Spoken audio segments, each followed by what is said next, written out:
My name is International Master William Paschall. We are playing viewers on the stream here every time control between 5+3 and 8+3. If you'd like to challenge me to a casual game here on lichess, feel free to do so. We've got a bunch of challenges already, so there's usually kind of a queue. If you get here early, you can get a game. Viewers on the stream here every time control between 5 yeah, that's me. Anyway, their laptop forgot to turn the volume off. Troll on a Roll, Aldisto, SXPG, Morozevich, World Loser, our new moderator. As I said, we need a couple of people to be like backup mods. So if anybody else wants to volunteer, it's not really any responsibility. Just occasionally, when our main moderator is not here, if you could just fill in, that helps a lot. Just generally like someone who won't go completely rogue and start insulting all the viewers and stuff like that. Rogue moderators, not good. We've got Morozevich, World Loser, retired. Retired is provisional. And looks like he's 2574. Anyway, if you don't have like 50 games, I'm not going to play against you. So we've got to just require people to have something like 40, 50 games rather than a new account just created today for trolling me or whatnot. But if you'd like to come back another time, that's cool. I do have to kind of lay down the law with the requiring people to have at least a fairly solid sample size of games. Troll on a Roll, Aldisto. Let's get started with these two Chess 960 challenges. Troll on a Roll challenged me to 8+5. He knows he's supposed to challenge me to 7+5, but he did it anyway. We're going to let it slide. I prefer the 5-second increment with the Chess 960 games. But Troll hasn't played me for a while, so he forgot. I know. I'm not going to make him re-challenge me again. Just, he's going to lose on time anyway. Alright, so Chess 960. Ooh, it's hot here, guys. I don't know where you're at, but in Budapest, it's around, well, every day this week is supposed to be around 25 Celsius. I guess that's not hot for some places, but for the 16th of May here, it's very hot. I never had to bust out the fan this early in the year. I'm thinking maybe Dutch style play here, but if I play F5, actually I'm a little concerned about maybe G4 there. Not sure that's a problem, objectively.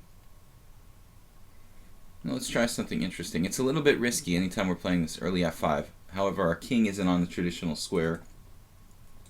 On E8. Actually, the weather's nice, but it's just that I have this office that's on high up, and it's kind of hot in here, and I don't have central air conditioning, and the sun beats down on the roof, and it gets really, you kind of get baked in my office, so it gets pretty hot. Okay, G3.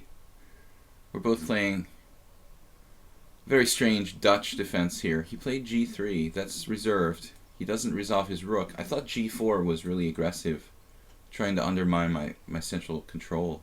I'd probably have to take, and then if he takes back, maybe later we could do something against his rook on G4. But that's all in retrospect, or just Queen A5. Trying to kind of familiarize myself with where things are in this strange initial position. We have the knight on the side. I didn't talk about this. The corner knight. It's really bad. It's going to need to get in the game. I guess Queen A5 is really not that dangerous because I can just play A6. Although it will slightly weaken my position, it's not the end of the world. And other good things like Queen F7 is interesting.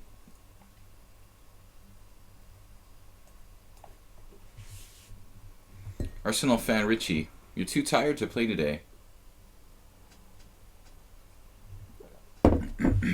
Sick or tired? Sick and tired.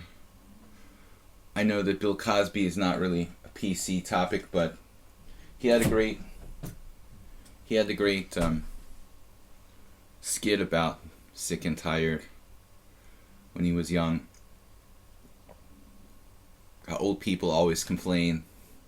They're not just sick, they're tired. And like these two words have to go together. It was pretty funny.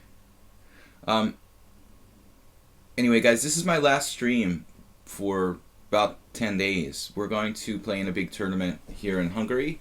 We're leaving tomorrow, starting on Thursday. So don't look for my stream for the next week, okay?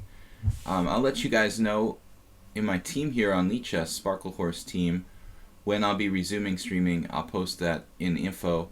And also on Twitch, I'll keep it posted, of course, when the next stream will be. Sick and tired, or just tired? That's the question.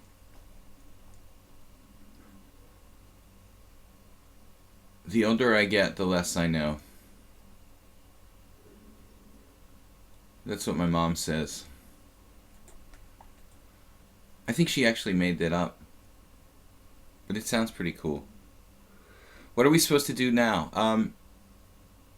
You guys are supposed to practice and work on your game, you know, so that when I get back, you'll have shown to me how much homework you've done. You're supposed to do your homework during vacation.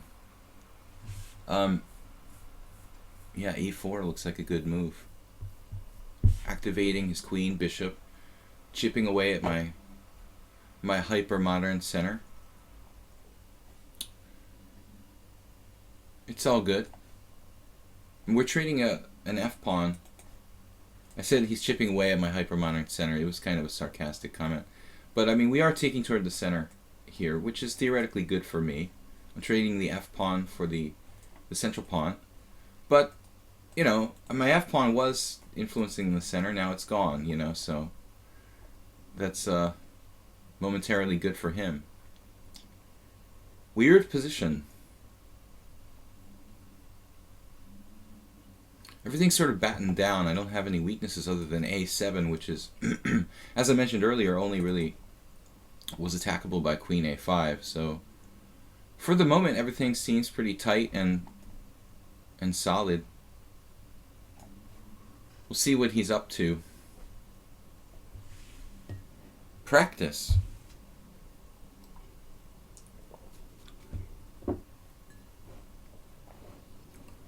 What? I just followed you? I saw Blunder Knight's profile too, but it wouldn't let me do it? What? Sick in the head and tired body. Are these things related, or...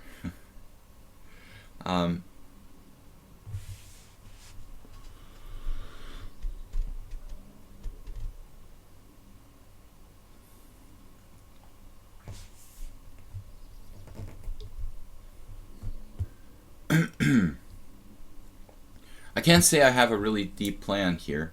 We're threatening f2. I'm just hoping that my pieces coordinate better than white's. Trying to maximize the mobility of my pieces. My knight here on f8 is a bit of a problem. It can go to e6. Pressuring the d4 pawn. In that instance he has c3, my other c3, and that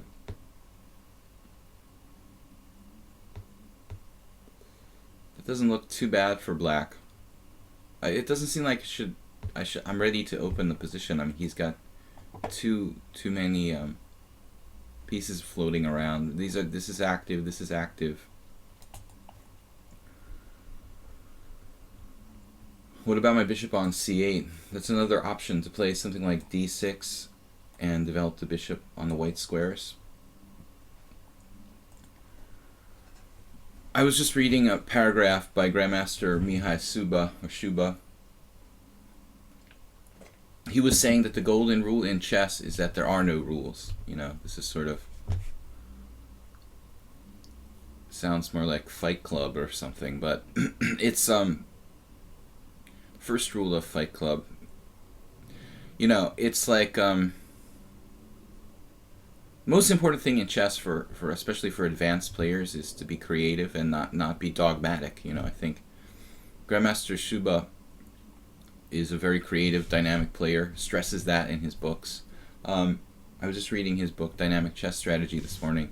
And so not to be dogmatic, and why I'm bringing that up, it's like I'm talking about d6 and developing this bishop, but it's not enough to just develop the pieces for the sake of developing them. You know, that's basically not enough. We need more of a plan. I am thinking though that this idea would keep a knight off of this square, and we'd also be focusing on really trying to control the white square complex in general. Maybe bishop e6. So this knight is going to have to wait. Please wait, Mr. Knight. Maybe bishop f5, maybe bishop e6 to control this white square complex here. These squares to me look particularly weak. As you get more advanced in chess, you'll start to see the pieces and see the board more in terms of squares than necessarily like pieces.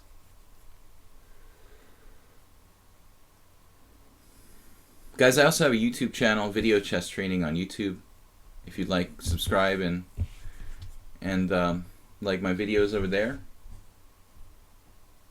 Don't expect any update in the next 9 or 10 days. I'm going to be focusing solely on playing this tournament. It's a slow, time control, open tournament, quote-unquote open tournament. It's actually open to players who are over 21, technically over 2200, but they're letting in people, seniors and juniors, between like 2150 and 2200. So I'm an average rated player in the field. It's ranging from like 2150 to 2700 FIDE ELO. I'm right about in the middle, and I'm actually really hoping that I get to play like one of the top 2 or 3 players in round 1.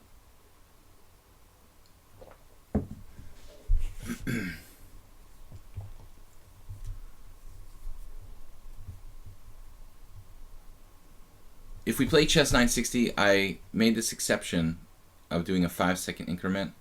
I really prefer not to be longer than a+3, but Troll challenged me to a+5, and I didn't feel like making him unchallenge me and re-challenge me again. Hi, do you know Rashid Desmadinov? Wonder how someone can play like he did. Abul Fazl.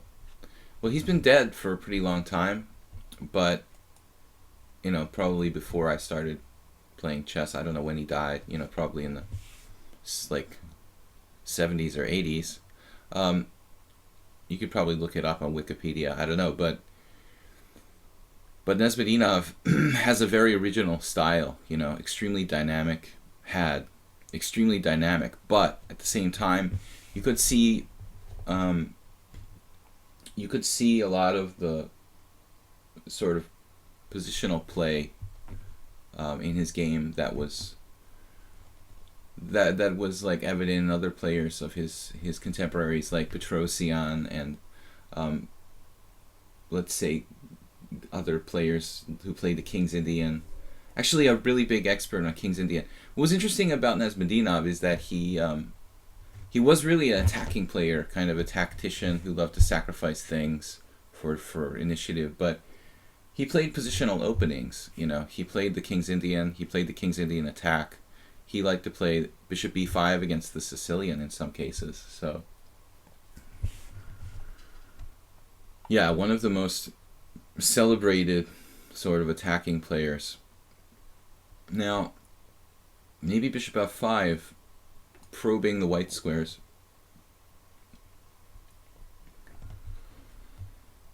But to be perfectly honest, I wanted to put my bishop on e6 rather than f5. On f5, it's just chasing that rook away to a1. And on e6, it can perform another function. I can play maybe bishop d5 and trade off his white squared bishop. I feel like that accentuates the weaknesses on white squares. White squares. Someone said h5 could be interesting. Well, I mean, h5, it's not a bad move, but it's not really imperative right now. And I think if I play h5, h4, you have to keep in mind that his rook can activate from g1. So my first plan was bishop e6. My bishop is very easily attacked on f5, you know. I don't have a whole lot of time, so I'm going to try to keep it simple. One other thing to mention is that this was, you know, an available move for him. And I had that thought, you know, I can play c6 if I have to guard b7. But as typical for me and Troll, because we played a lot of games, more than this 13 you see here, we've played on his old account, probably 20 games at least, so I've played quite a few games with Troll. He's a player who uses his time, maybe to his detriment.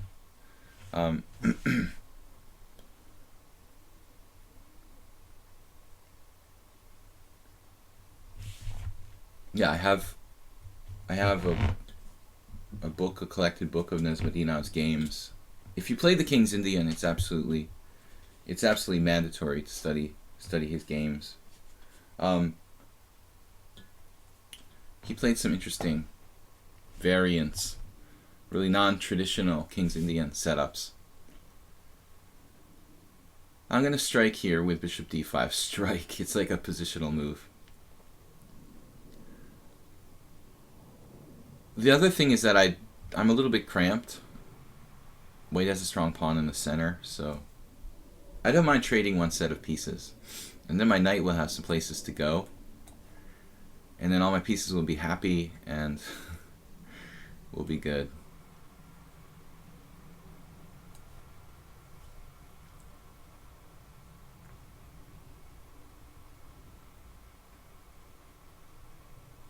My intention was to play knight e3, queen f3 check, disrupting his king.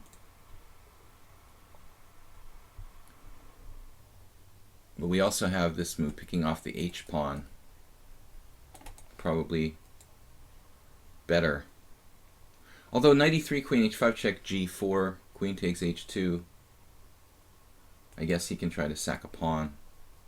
This way he doesn't lose material. But his development is obviously he's totally behind development here. There is a4, a5 now, since I chased his rook to a1. Something I may regret. I may live to regret that.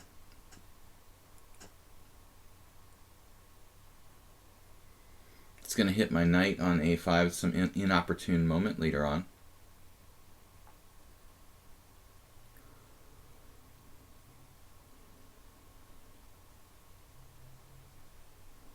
Well, I don't know, do we just castle here? He's got a kind of ready-made pawn attack there with the a-pawn, but I don't think he has enough force to really back it up with his other pieces that effectively. So, I mean, to start an attack with your king in the center and the rest of your pieces sort of not that well developed, I don't know, you know, that this is that dangerous.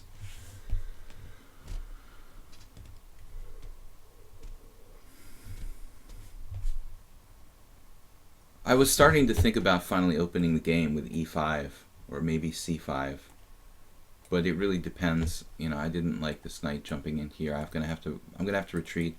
First, I wanted to get my king safe, and then start thinking about opening the game. Kind of classical school of chess. And it goes for a queen trade. I don't have anything against trading queens here if I have a small positional advantage. But I think at this stage maybe I shouldn't trade queens, because we can exploit his queen and try to open the center to our advantage. I think in this position he should consider f4, because if not, I'm going to play like d5 and e5 and break out pretty quickly. He lost on time here. I think that black's slightly better. Let's see what the engine says.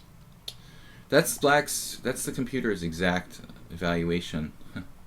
Plus, no, it says you're still equal after queen f3. We got to give it some time to analyze. I feel like black's a tiny bit better.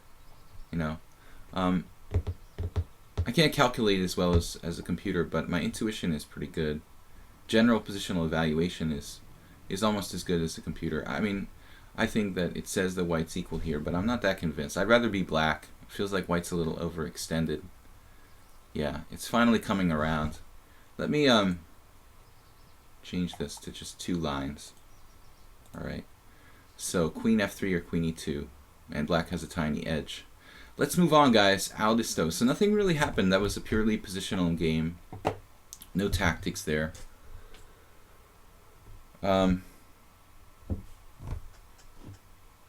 He had horrible scores against great defenders. Yeah. But everybody had horrible scores against them, right? Yeah, that's probably true. He wasn't even a grandmaster, you know. He never got the GM title, although it was possible he could have posthumously been awarded the GM title, I'm not sure. But he was famed for being like the strongest IM ever. Okay. C4. This is chess 960. I almost forgot. The pieces are almost set up in a kind of normal way. The bishop needs to move over the rook. The rook is on its original square over there. That's the rook and king. The king being on its original square kind of threw me.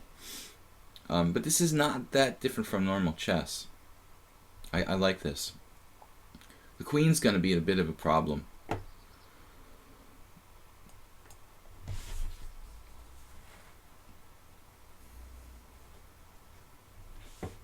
Actually, Nesbedinov, you know, and Petrosian played a similar style. It's just a similar style of openings. Just that Nesbedinov was far more wild in the way he would sacrifice material and play more dynamically. In those times, you know, it was very hard to get title opportunities in the former Soviet Union, in the 50s and stuff like 60s. They weren't allowed to travel just wherever they wanted, and there weren't that many international tournaments. So, for a player like Nesbedinov, it was like very rare to get an opportunity for a GM norm or something like that. He was from Kazan. I think he played in like I think he was in the Soviet army or something. He played in some armed forces championships and stuff like that.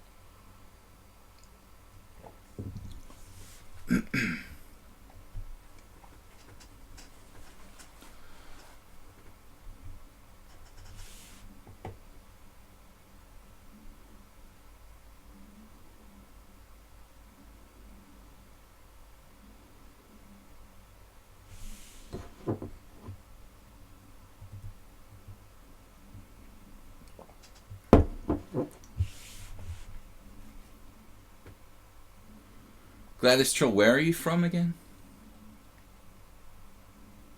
C4, B6, B3, C5. The inverted, symmetrical, chess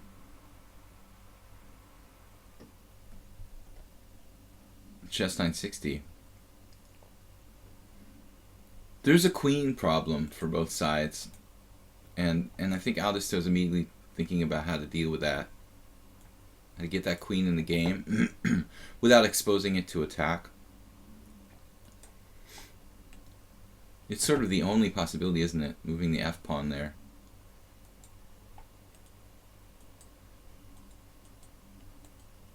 I like this. This is probably the only way to solve the queen problem. I mean, it's a question of timing, though. Maybe I'll just copy his idea. How else would you get the queen in the game? There just is no other way. I mean, I could maybe play e5. That leaves a clear weakness on d5.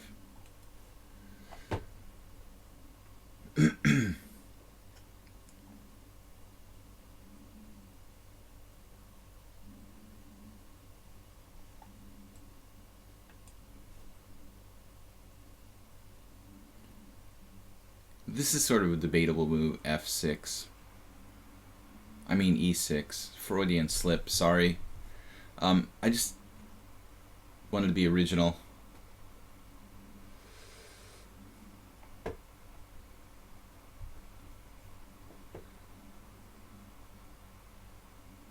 Gladys Troll, did you take your medication today? Alright. E6.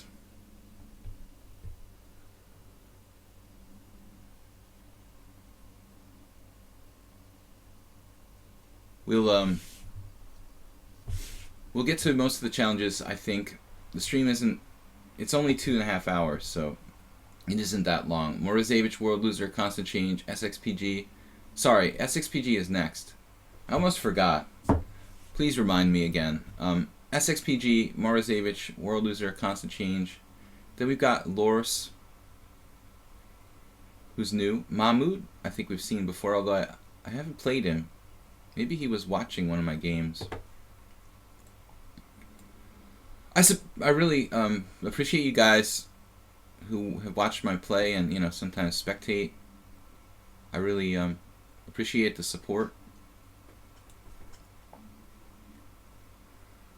Kind of a funky hedgehog type of thing I'm trying to pull off here. Rather than being symmetrical. I could have played f6 and copied Aldisto, but I thought, I don't like jumping on the bandwagon.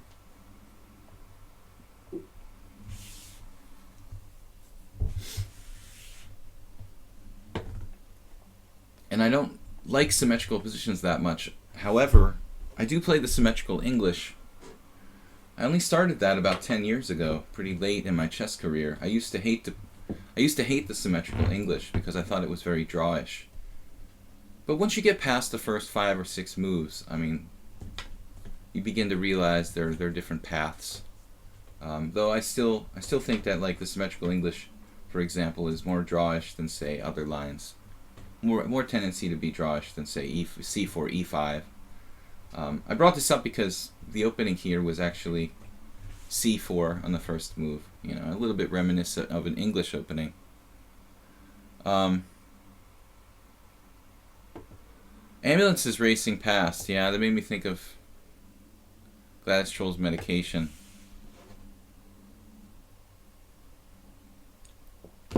How someone can have their own style, how much experience it need. I don't think you need that much. I mean, I think that style is, wow,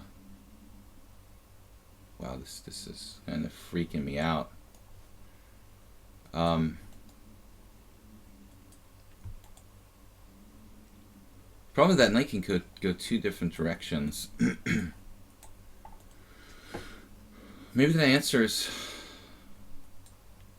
my question. I was gonna say. I don't know about this. This is pretty cool for white. He's got better coordination than me, and he's also just more aggressively placed after knight g3. It's funny. I didn't consider knight g6. I'm a little bit blind to that. Constantly complaining how it's a bad square. This particular position, and that's what Shuba's talking about in his book, about, you know, principles were never meant like for specific positions. There are exceptions to every rule. Like I always say that the knight's not well placed on g3 or g6 or knight 3. This is a position where it seems like it's a fairly good exception. There isn't really a better square for it. It's more aggressive than on d2. And on e3 it would interfere with like white's pawn on e2, so sometimes the knight simply has to go to knight 3 because it just doesn't have a better option. But here I think it has a good path. Now, he played e3. That's a relief because it looks kind of passive. I think he wants to put his knight on f2 or something. I don't know. But I was like very concerned about knight h5.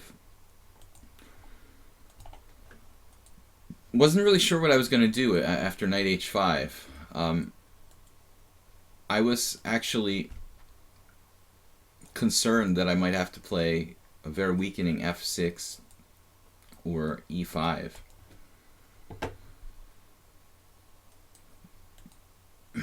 Maybe now knight f6. Dude, why can't I pick up that knight? That is so weird. What is going on? Whoa. Is it my mouse? My left mouse button? No? Okay, guys, do you see this? Maybe I better refresh the page. Something weird going on with my screen there. It was like a bug. I thought it was the mouse, but like something happened to the piece and I just couldn't pick it up. Was it like already highlighted or something? What was going on there? Did you guys catch that? Why couldn't I pick up my knight? You guys are gonna see my plan. It's pretty long-winded.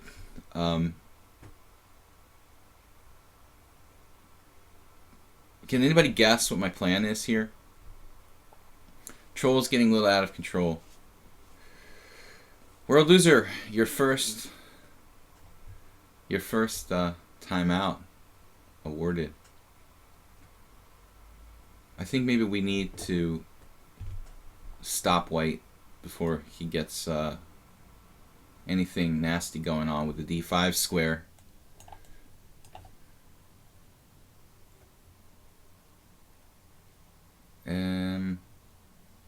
Killing his control of e4. I was going to ask you guys if you can guess my plan, but now we'll just reveal it to the world. You forgot to scroll to your move in the move list. Really? Oh. Good reason. Thank you. I couldn't figure it out. I was like clueless. If I only had like 2 more moves. This is one of the problems. Bishop d3, highlighting my white square weaknesses.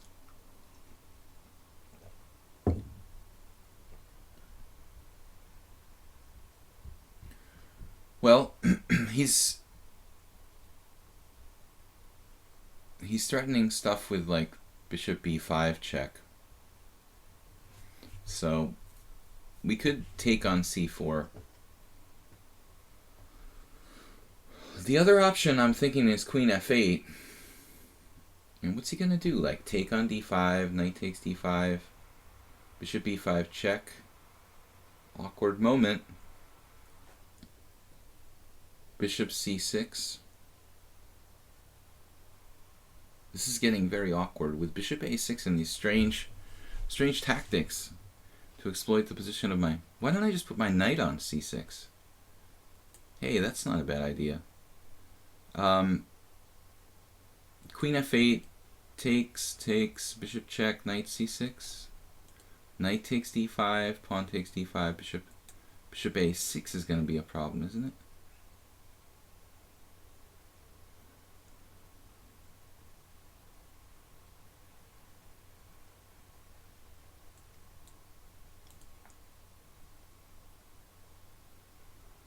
I was even thinking of sacrificing a pawn. Queen f8, pawn takes pawn, queen b4. That's pretty cool. Only live once, right?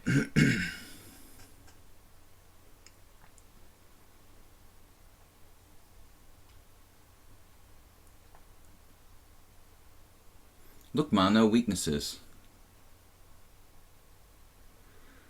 W Rex, thank you for figuring that out, man. I thought it was a mouse issue. Wow, he didn't do it. I calculated all this scary stuff for nothing. Okay, so we're both going to castle and just kind of hang out. Knight f5.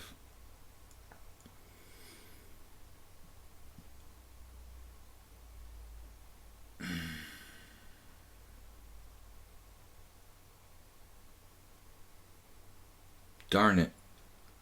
Excuse my language. Let's see, there... Well, what if I just do queen b4, which was my original plan? It's more active than the other moves anyway.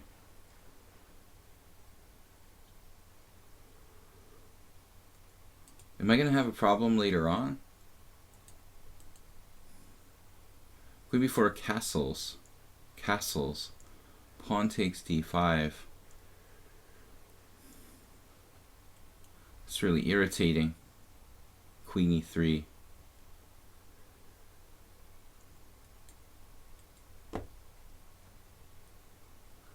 What's wrong with this move? Queen e7. Pawn takes pawn.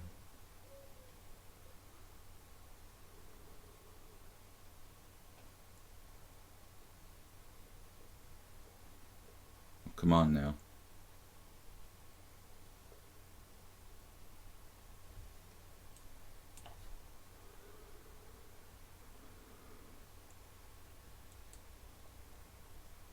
Man. We may have to take on c4 at some point. Because if I castle, he's going to win a piece or something. Unless I sack the exchange.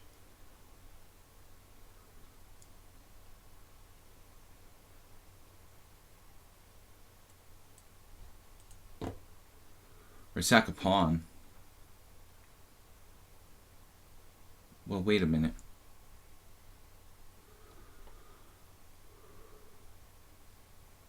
Man, this is really annoying. Castles, pawn takes pawn. Bishop takes d5. Knight takes d5. Knight takes d5. Queen e4.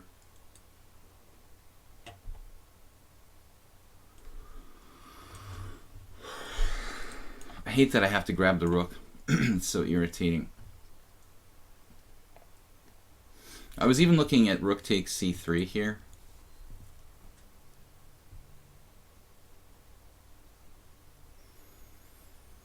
And that amounts to an exchange sacrifice. Kind of interesting. Rook takes, bishop takes.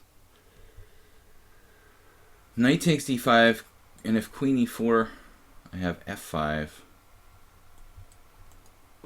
But it's still an exchange sacrifice, and I mean, I'm not getting any pawns for it. Though I have two monstrous bishops pointing at his king's side. He didn't take it. Wow. Okay, that was surprising. I was really freaking out. Let's see.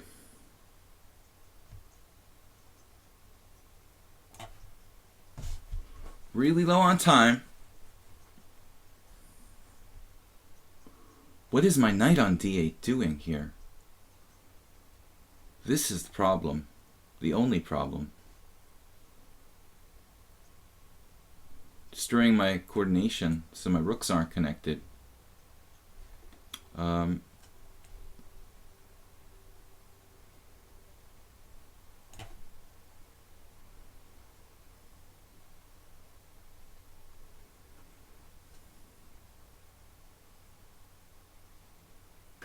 Trading queens would kind of simplify. But I'm not sure if it's a good thing.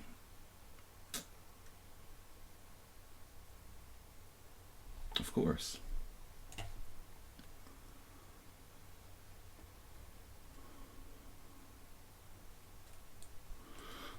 Missing knight takes a7, I guess.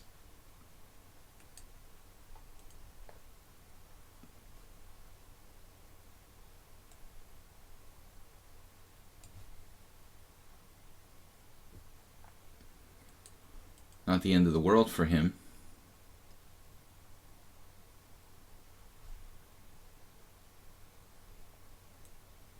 Remains very solid here.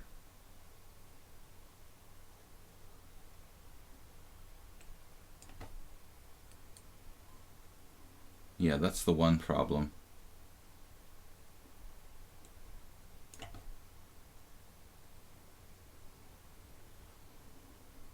Why didn't I play knight d7 there? Difficult to say.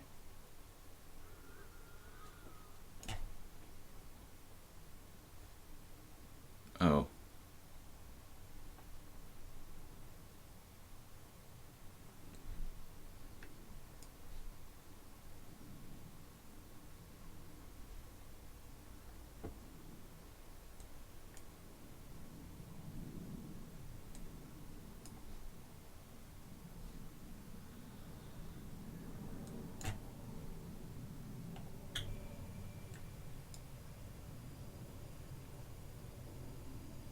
Damn, he's accurate.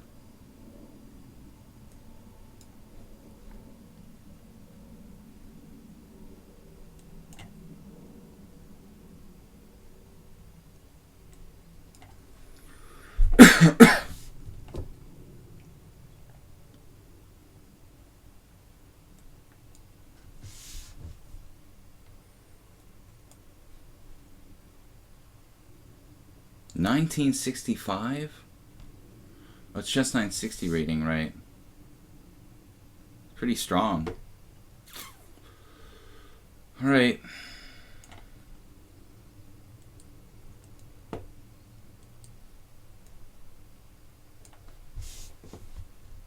He's fast too.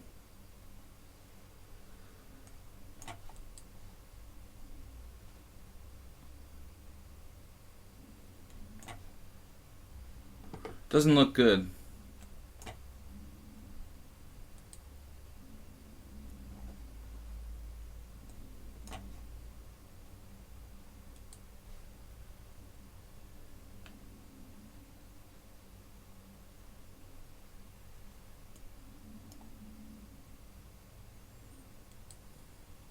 Why didn't I take the pawn? I couldn't. Okay, good reason.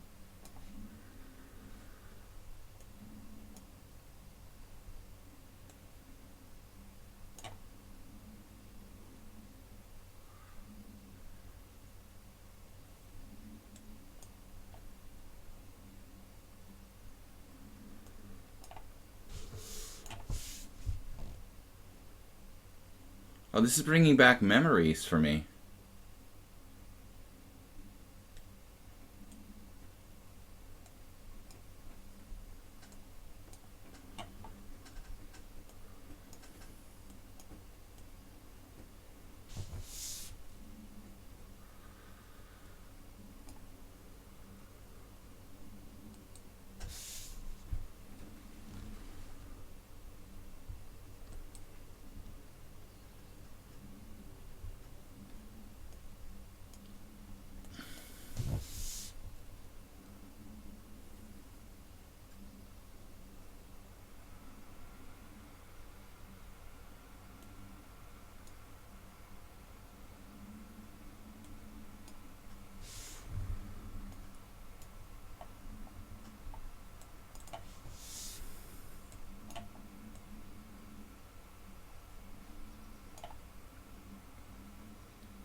All right, that was an ugly swindle. Not good.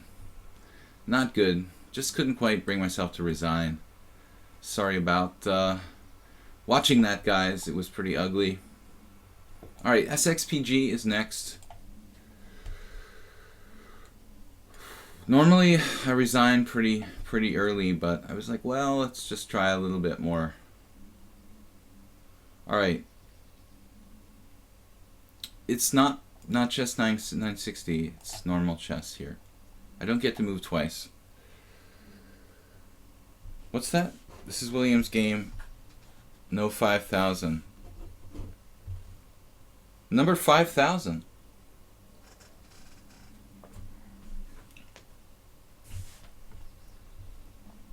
Number 5,000.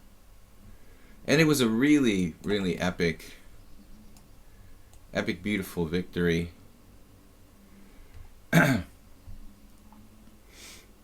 Yeah, Ultra Bullet. Yeah, that's a pretty strange concept. I thought it was an April Fool's Day joke. Wasn't it like supposed to be an April Fool's Day joke or something?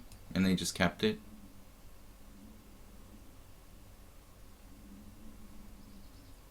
Don't really understand. Why not just get like an automated bot that can make 100 moves in 5 seconds or something to play for you? Have contests to see whose bot can play faster. I don't understand.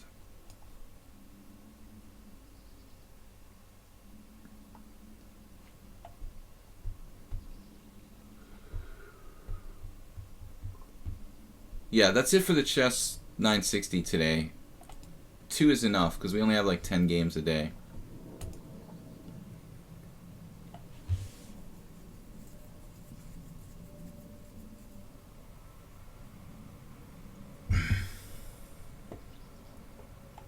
We have a challenge from this guy, Flying Sky, who against me actually last week played knight takes d4, queen takes d4, queen a5, which I never saw in my life and doesn't exist in the database. but I spent like 3 minutes in an 8-minute game trying to understand what I'm supposed to do. So a6, I've told the story before. I played a Colombian guy years ago, played this. But I knew the right move even back then. It was around like 1992. Played Alejandro Rios. But the game always stuck in my mind because I lost. I had a really, really good position out of the opening and then I lost. I was pretty upset about it. I had just like drawn a really tough game with someone good, like Alexander Goldin or something. And then I turn around and lose this game with a terrific position. Chess 420. Chess 420. 4-2 offsuit. C5. C5 is the theoretical recommendation here against A6. A6 is a typical move from players who just want to make like a normal Sicilian-like move without a plan, and the problem is that you get into a kind of bind where you can't really free your position very easily. And I can support that pawn on c5 with knight b3 if need be. Even sometimes stuff like knight a4.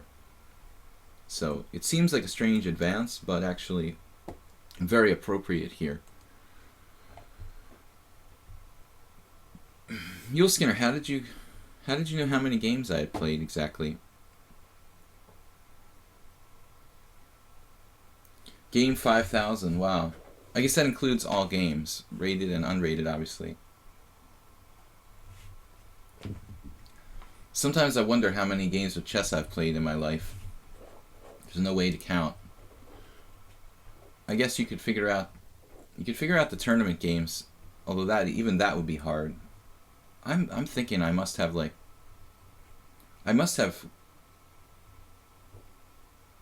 close to 2,000 over the board games. But I lost track long ago. I mean like rated games live. I'm just estimating. I started playing chess in tournaments in 1986, and that's like 30 years. If I played 75 games a year over 30 years, what would that bring us to? Something in the neighborhood of 2,000, 21 something. Just estimating. Okay, so he played this d6 move, which looks like it just loses a pawn. SXPG, it would be much easier for you to just play d6 right away if you want to sack a pawn. I've actually had some troubles against that. It's not so easy. White has to be very accurate against this pawn sacrifice d6. But here he's got a much worse version of it. I'm not sure if I should take on d6 first or take on c6. Does it matter? I guess you can always take on c6 and then take on d6 after. Hanging pawns. It's like the ultimate Tarash for white. Tarash. Okay, this is just bad opening for black. Maybe after a6, c5. I don't know how seriously I've ever thought about this, what black's best move is here. What would Alejandro Rios do? I don't remember what he played. It's just not an easy position for black.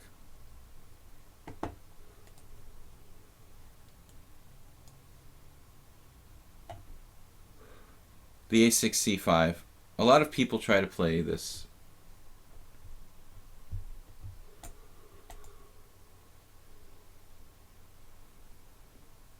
Basically, this English knight f3 type of repertoire is what I play when I don't really know much about my opponent. But if I can prepare for individual opponents, I like to play d4, e4, mainline stuff. And I've played all of the above. So how much compensation does black really get in this kind of position? As I mentioned earlier, he can play this gambit without a6, and black gets some compensation there. But in this case, he's basically, if nothing else, wasted a full tempo on playing the move a6, which is really useless for black. The only thing it stops is like knight to b5, but my bishop is misplaced. Let's bring her back, bring it back. I could play bishop f3. You could think about that, but even there, the knight can sometimes harass the bishop with some knight e5 or knight d7, knight e5. So, not to mention bishop h3.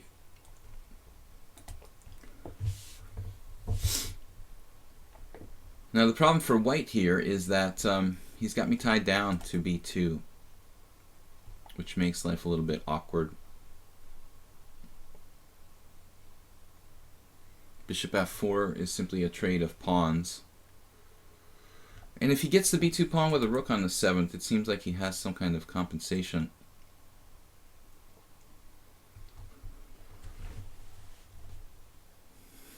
I don't really feel like giving the pawn back,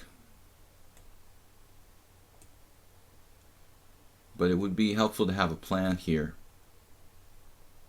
And b3 seems to just be bad.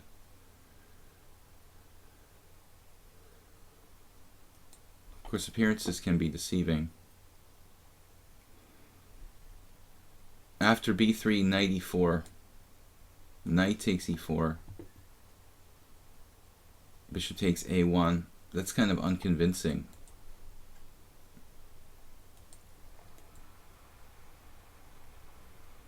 Basically, I want to try to find a way to play that doesn't give black any counterplay, or absolute minimum. Hard to do, admittedly. How do I get my pieces out without giving up the b2 pawn or making some other concession? I was looking at queen a4. Queen a4 makes some sense, maybe.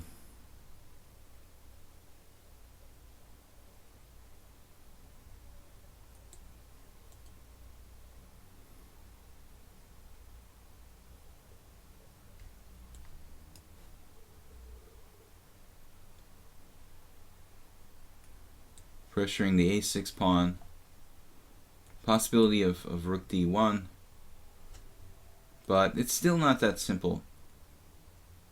I still have a problem with my b2 pawn. I'm still tied down on the diagonal. And I think if black is accurate here, he can put up a lot of resistance. White could consider sacrificing this pawn to free himself. I'm looking at like bishop e3, bishop d4. But, you know, even in variations like bishop e3, I have to be a little bit careful. Knight g4, bishop d4. That's probably okay. I mean, if I give up this pawn on b2, I can still have an advantage because his pawns are very weak.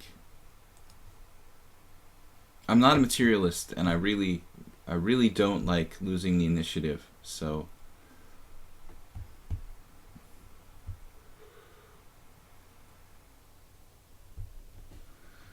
Gladys Troll, what's wrong with you today?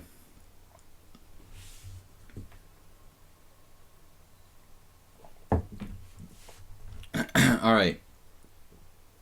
Queen c8. That's quite an interesting move. Got bishop h3. He's defending a6. He's even got some tricks with the bishop c2. Queen is relatively active. He's also on my knight, which concretely prevents b3. The one drawback of this move is that I guess it leaves d6 open to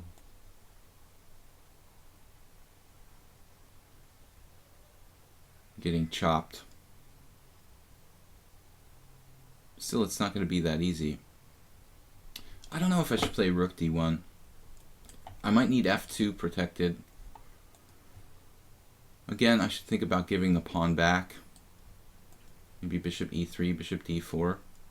Just some positional advantage. But I don't like it, man. I mean, if he gets a rook on b2, then he has annoying moves like bishop c2, my knight's hanging. This is extremely irritating. How about queen a3?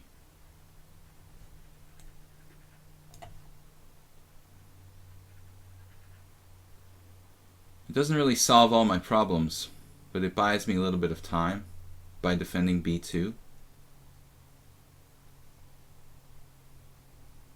If I get a rook to c1, like bishop f4, maybe rook c1.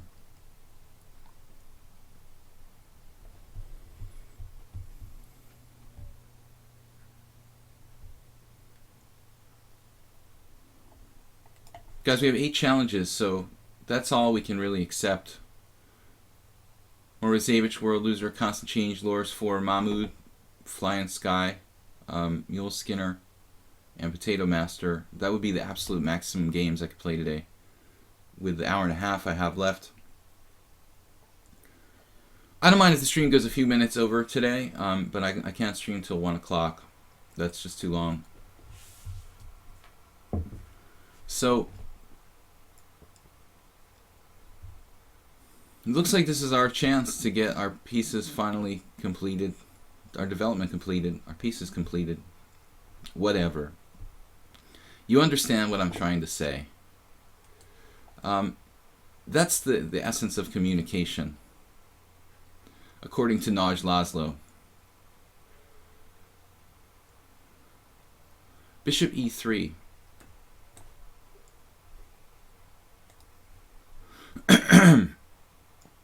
Walking right into the wonderful knight g4, knight e5, bing bang boom maneuver, which is exactly what I was talking about can happen when you put a bishop on f3. Here. Sweet, huh? Would be nice to get in b3, wouldn't it? How about just like bishop d2? Ultra boring move. Actually, bishop f4. Come to think of it, comes with threat, complete with threat and everything. Wow, that's hard to argue with. I mean, that's a really natural move.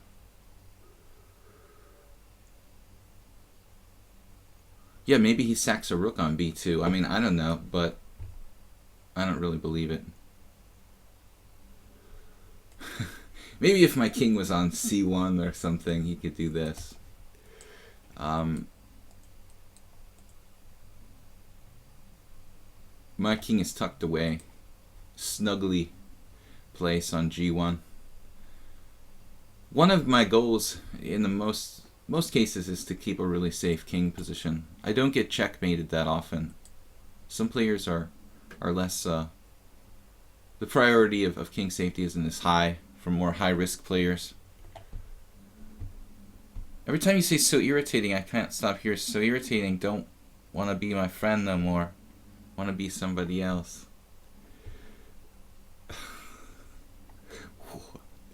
Alright. That's the goal, right? To play rook c1, and everything's happy. We're in a happy place now. Yeah, man. It's all good. Happy, happy. Happy queen. Happy b2 pawn. Happy d6 pawn. Happy a6 pawn.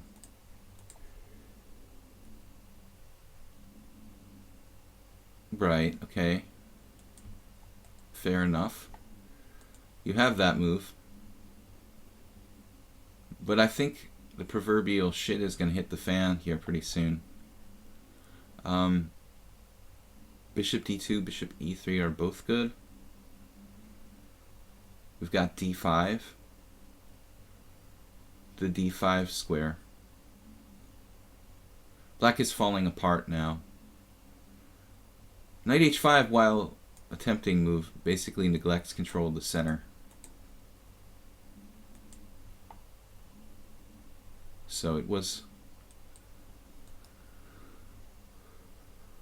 a bad Tarash where he just didn't have quite enough.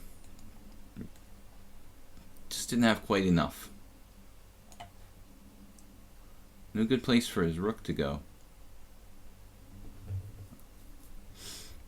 The denouement.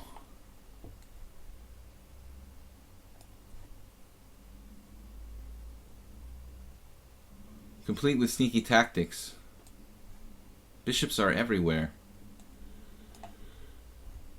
Alright, I wanted you to let me play queen takes b7 and knight f6 check, winning the exchange.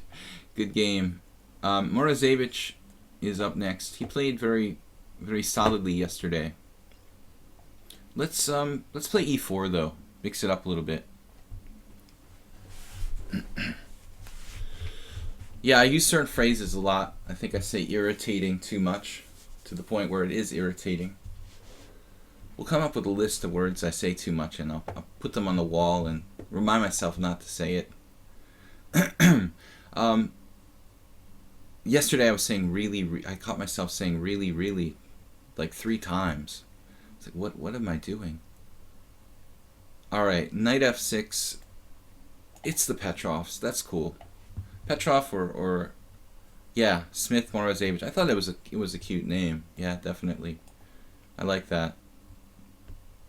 Thoughtful. You gotta appreciate someone who puts some thought into their name.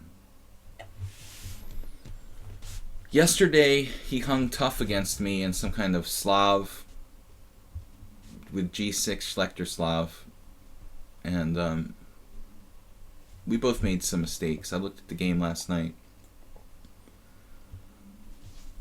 but he played credibly. He's got a strangely high bullet rating, but he's probably just extremely mouse talented. Anyway, it's a good solid defense, man. Yesterday he played the Schlechter. Now he's playing Petrov. I played this line with black too. This is like a key main line, depending on what black does here. There's only really one good move for black in this position. Saji, is this the part where we all start commentating on idiosyncrasies with your vocab? Yeah, you get that sometimes. There was an Egyptian guy who used to play like bishop f5 against me, I think. No, it was a different position. Take it back. I used to play chess for money in the chess cafe in Boston, and there was one guy who was a good blitz player. He used to play a weird gambit line in the Petrov. Now, instead of c6, you're supposed to play knight to c6 here. I mean, that's what I play, and it's the main line. And you can play that with or without, you can play that with an earlier knight c6 too. But c6 is normally played with the bishop on d6. And so you've got a bishop d6, c6 set up with a bishop on e7. So while this is playable for black, I'm going to guess that it's just like considered a little bit passive.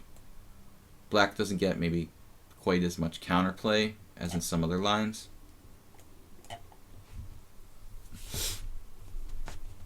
However, it's very possible that c takes d wasn't my best move. I'm not sure. I didn't have enough time to think with this 5+3 time control. The jury's out on this. Maybe I should play just knight c3 straight away instead of c takes d. I'm actually not sure. But to make a long story short, this is a book position with the bishop on d6. Knight takes c3, b takes c, bishop g4, rook b1. It's a really important theoretical line. He shouldn't have as much counterplay with the bishop on e7. But there's, I don't know if there's a plus side for black, really, to the bishop being on e7. Hard to see it. Maybe the fact that the queen protects the d5 pawn.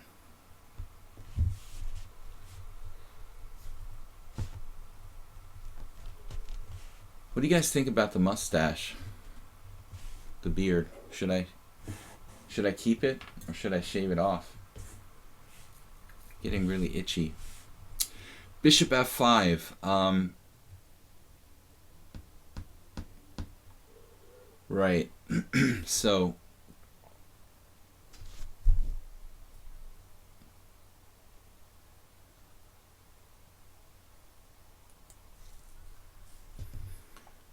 well, it looks like queen b3. That leads to weird complications. Queen b3, knight c5. What's that about?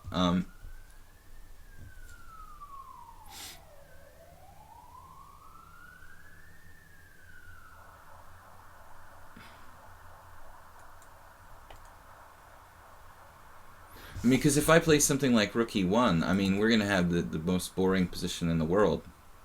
Even Leko Pater would be bored.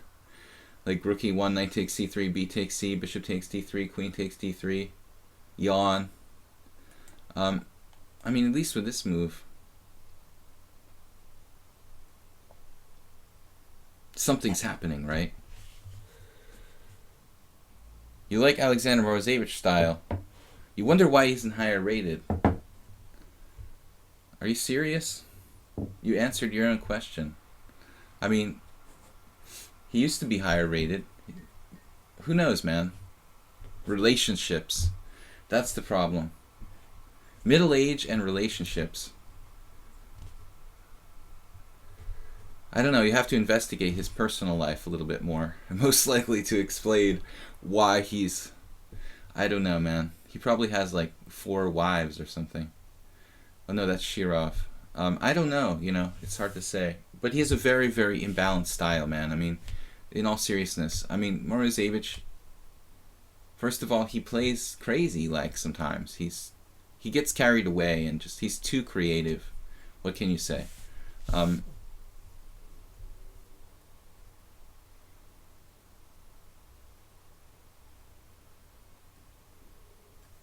I mean, I think like Rapport tries to play like Shirov or Morozevich or something, whereas if he just would chill and just play his normal game with a little bit of that crazy style, he'd probably be like 2750.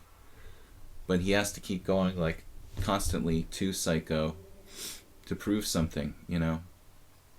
But Rapport is still very, very young, so he can probably tone it down before it's too late. I don't want to criticize people for being creative, but there's definitely like, I know personally, I mean, I didn't always play boring chess.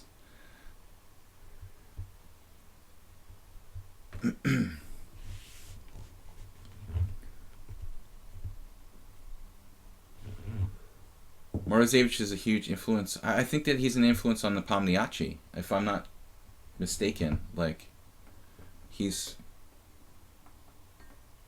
a good friend, so they share some stylistic. The new Morozevich, you might say. Okay, bishop e6. Moving the same piece twice.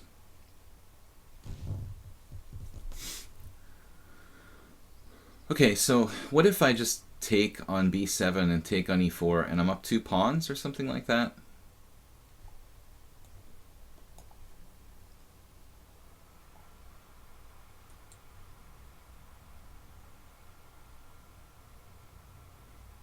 I always say I'm not a materialist, but here I go,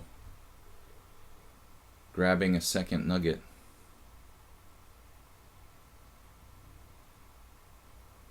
There's something in the Petrov that's very similar to queen pawn games. So I've always felt pretty comfortable with white being a queen pawn player more than a king pawn player.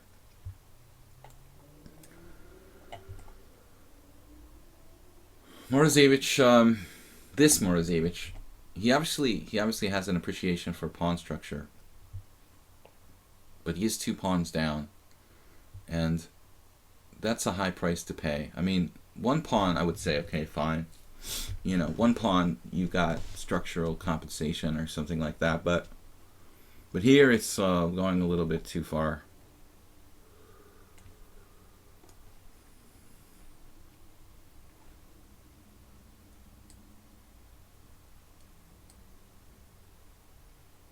I guess I should just play Queen E2. It's a little safer than this.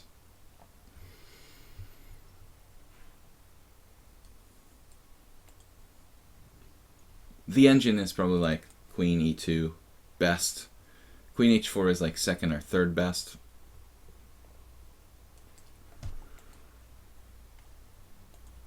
It's a little active, a little more active, but at the same time kind of dangerous for white to give him any sort of counterplay.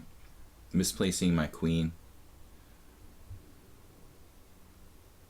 Kind of a technical situation for white. I mean, I don't know. Now my queen is misplaced. It's gotta go somewhere. We've induced a weakening in the black position. I mean, I could play knight g5. That looks silly. I think it's time to just get out of here.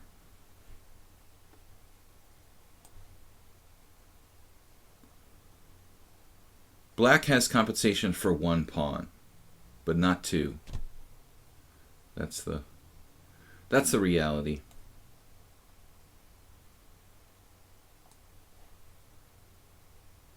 But by staying active, we gave ourselves some dynamic chances. So he lost on time. White's clearly better. It's like 1.5 pawns according to the engine. Although I think if he hadn't played knight d5, it was a little bit better, actually. I don't know. The g6 is his best move. Well, it's hard, you know. Anyway, so c4, c6. It's a rare line. We've got Onishuk winning a game in '99. Nothing recent. Nobody really plays this for black, but I don't see anything terrible. And it's not clear if I should play cd or knight c3. Most people play knight c3, but white's score with rook e1 is better. Huh. That's odd. White's played rook e1 in 9 games and won like 8 of them. It's really weird.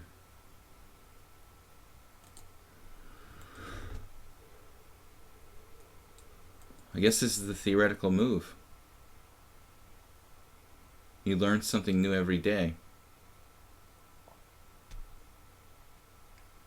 I wonder if black could sack a pawn or something like bishop g4.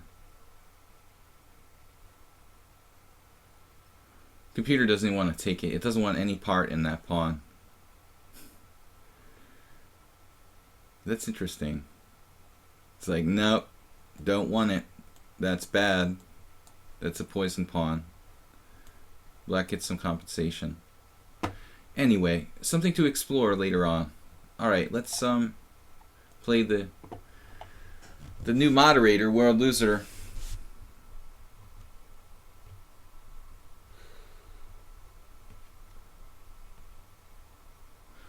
As long as Marzavich doesn't start playing like building parkour,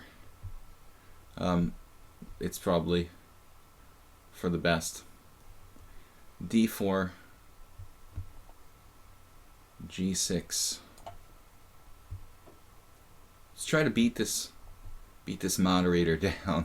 He played e4. Wow. Okay, World Loser is primarily a d4 player. I mean, we had a game once he did this before, that's right. The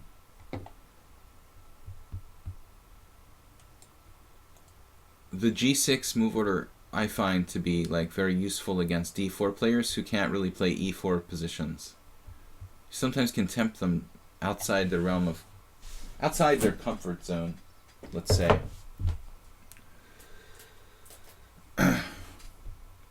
Oh yeah, so this was that game we had before. I see. Right, and I played c takes d, and then I was like, why do I have no advantage?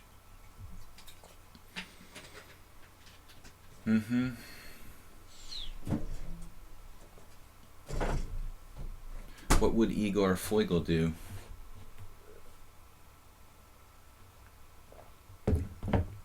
I think, if I'm not mistaken, there's some old line where you do like CD, CD, knight C6, knight F3, queen B6, and then white sacks a pawn or something. Kind of similar to a game I had yesterday or Sunday in my simul.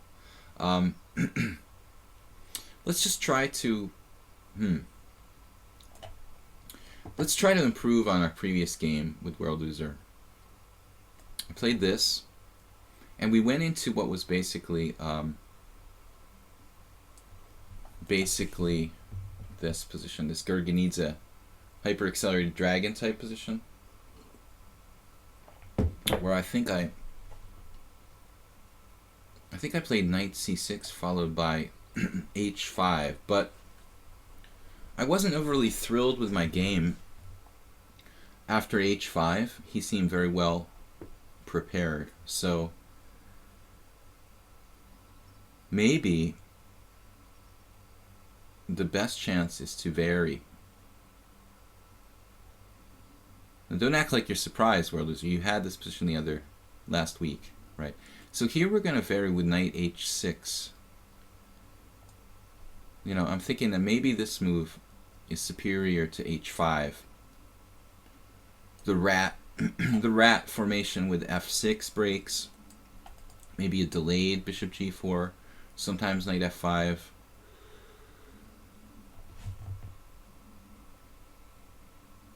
It's basically a Gurgenidze Caro-Kann. I guess it could be a direct transposition, though. If that were the case, how would you explain the c-pawn being off? Yeah, it doesn't really make sense. Never mind. Gurgenidze Caro-Kann without the c-pawn on the board. Well, fine, man. We're getting out of here. I'm going to wait and see what he does before establishing a plan. Yeah, bishop e3, he's preempting knight f5 and stuff like that. So I think we ought to just not play knight f5. But it's interesting to consider knight g4.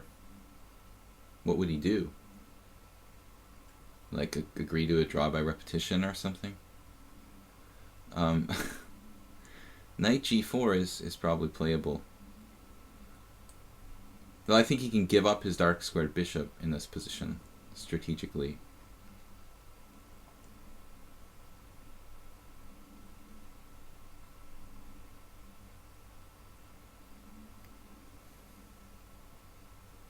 The other option is f6.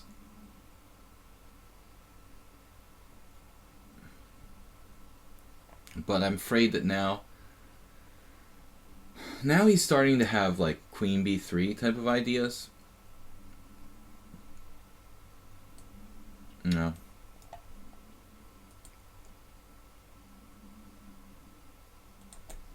What's up? Bishop g4 looks pretty strange. I mean, the bishop's just sort of hanging out in the twilight zone there. I don't like it. I don't like it. Now we can play h5. h5, h3, knight h6. Transpose back to our game from last week. We could also play f6 here. Try to profit from this whole thing. Sack a piece, maybe. Knight takes e5. h3, knight takes e5. No, it's not going to work. Okay. What about queen b3 again? It's not protected. That's the difference.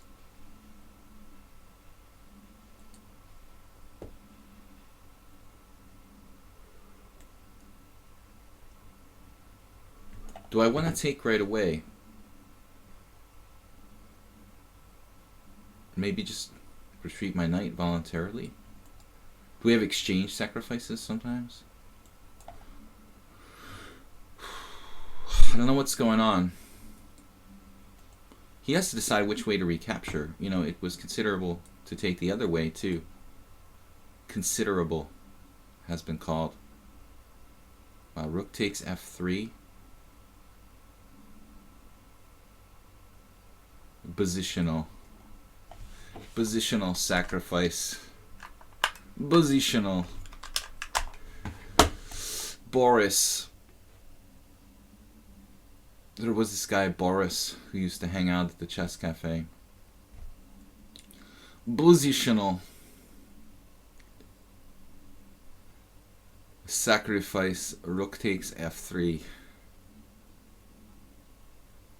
But it doesn't work. He just takes with the pawn. Unfortunately. Fun killer. Pawn takes, and then what? Like e6? Sacrificing all my pieces? Or what should I do? Rook takes f3.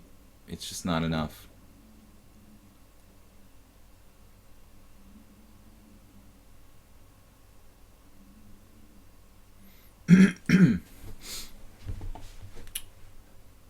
So what are you saying?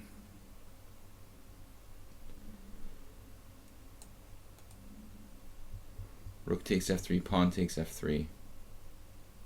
Nothing, I just have to suck it up and live with the situation, huh?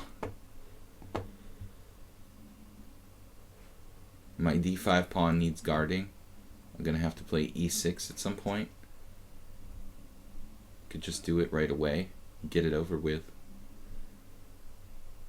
But I could also play knight back to h6.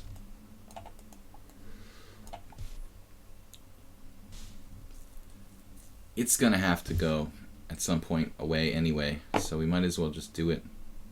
Be done with it. Oh no. But we have bishop g4 now. Does that make sense?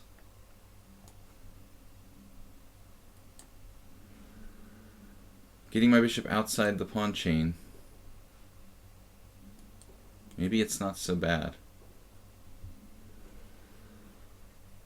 He's so fast. 5 minutes to my 3.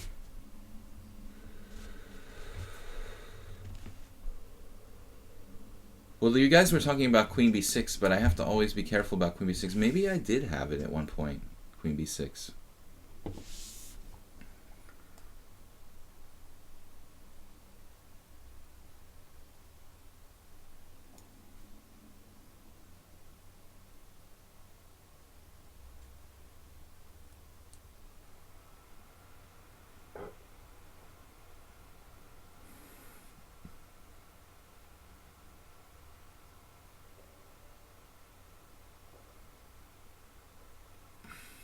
Complications. This is the problem. Well, what can I do about it? That's it, man. And now, wait a minute. Got all kinds of crazy stuff here.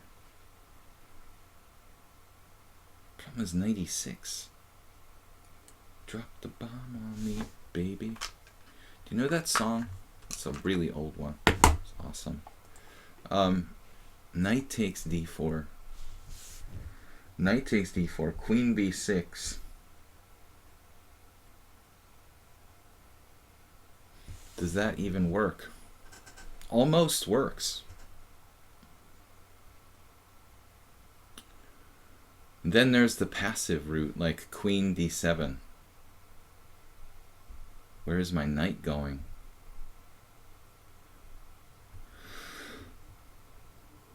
It's going to h6. It's not that bad there in that line. Man, come on now. Queen b6. Can I do it? Doesn't work. The dude's just playing knight e6. The dude is playing knight e6. Queen b6, knight e6, knight takes e4. What does that do for me? I mean, I'm just losing a piece, right? Knight takes d4. Rook takes f8.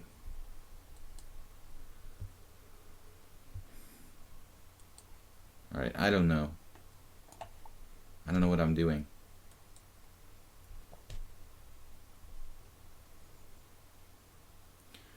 But I know one thing, that e6 for him is going to be very double-edged because it's going to create more pressure on d4. So if he wants to try anything fancy, then C'est la vie.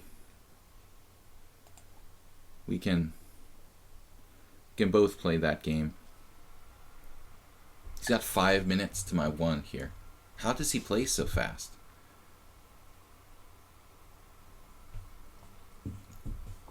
How does he not need to think? I don't understand. Queen c8 was suggested.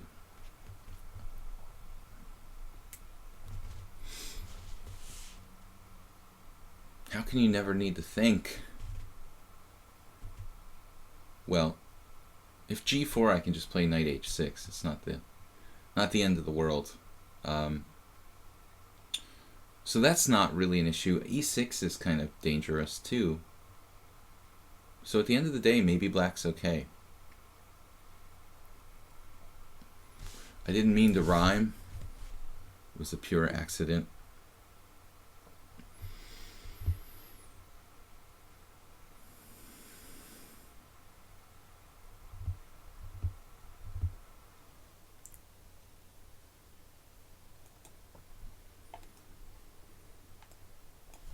What else am I going to do? I mean, I need to play e6 and give my knight an extra retreat square here.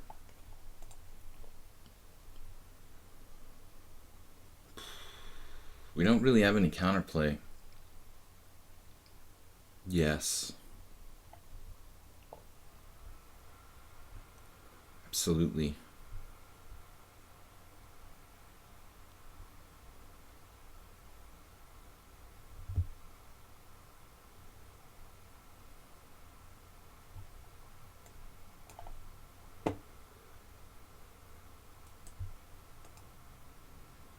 Just choose a plan and do it. I don't know. You know what? a5 is kind of a weird move. I mean, it's putting my pawn on the wrong color. But I sometimes have a4. And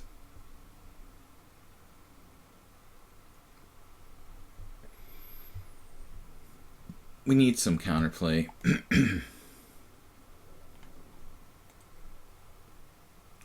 Kind of a strange move. a5, I agree. I can just hear you guys. a5, I don't like a5.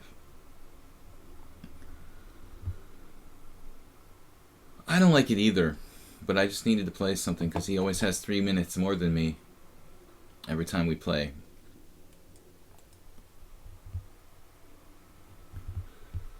Bishop h6 was suggested. You know what? I'd rather just resign. No, I'm just kidding. It's not that bad, actually. Bishop h6.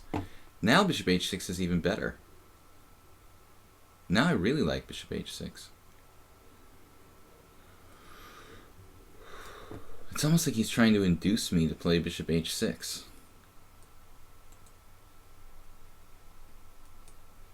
Queen d2. Wow.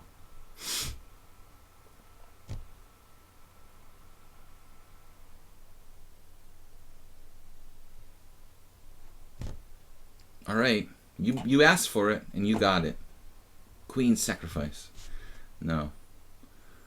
Bishop h6, it's strange but interesting.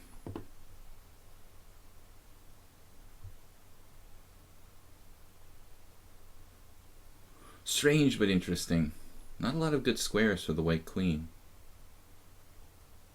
Oh man, what?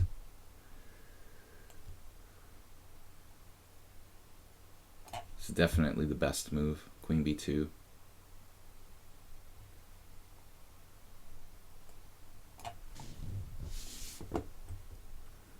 I just don't understand how he never makes a mistake. Why couldn't he play Queen d1 or Queen c2 or Queen d3? Any of the other queen moves. Any other queen move was worse than Queen b2. Absolutely the only good move.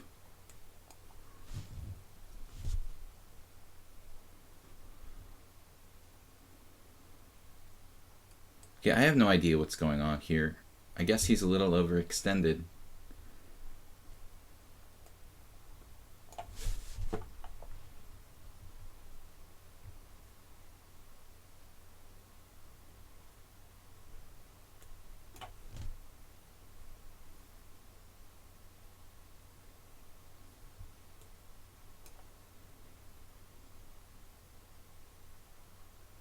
Yes, you found it.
Both thinking queen centralization.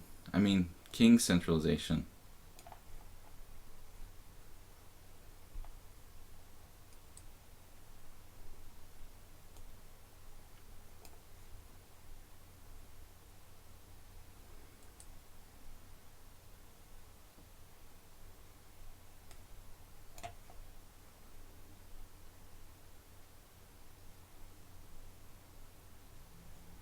Master had that.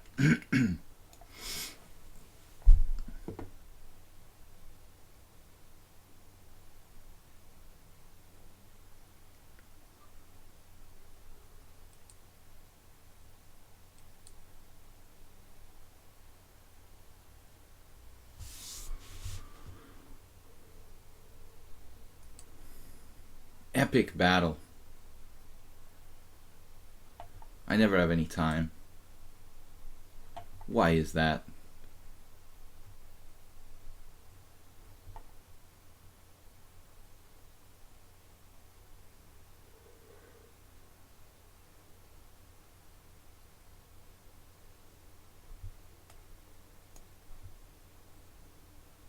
I really don't like you playing queen f6, man.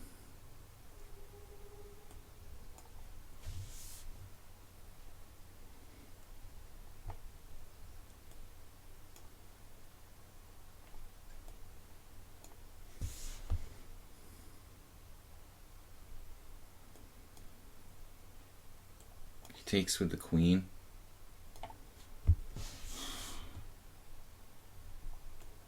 How does he see every move so quickly?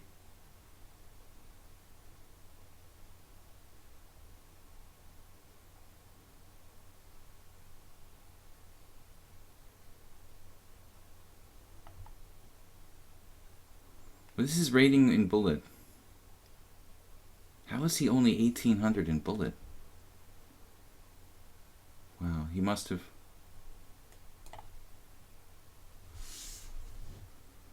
At least we get a little bit of space now. Get away from me.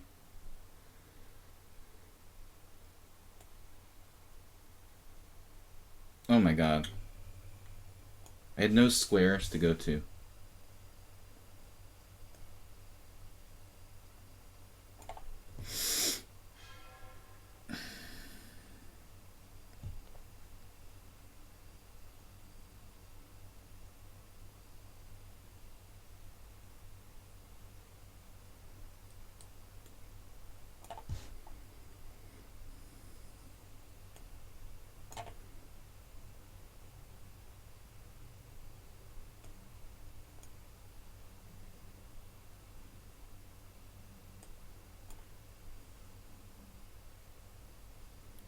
Starting queen d7 check. I mean, I'm not winning here.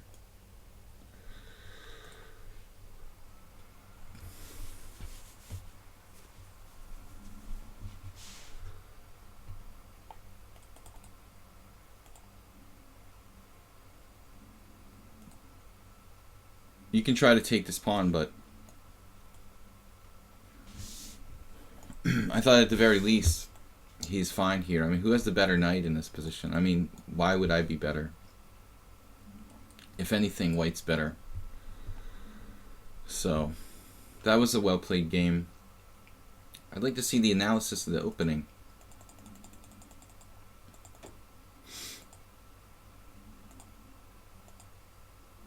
Yeah, so knight h6. It's better than h5. h5 I played last game. This is actually a very... Played this guy. Another mascara, actually. Bishop e5 is the engine's #1 move. But not very common here. Most players playing bishop e2.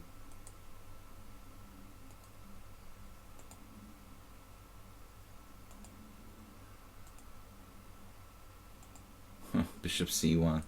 I mean, honestly, I thought like queen d2 there should be okay for white.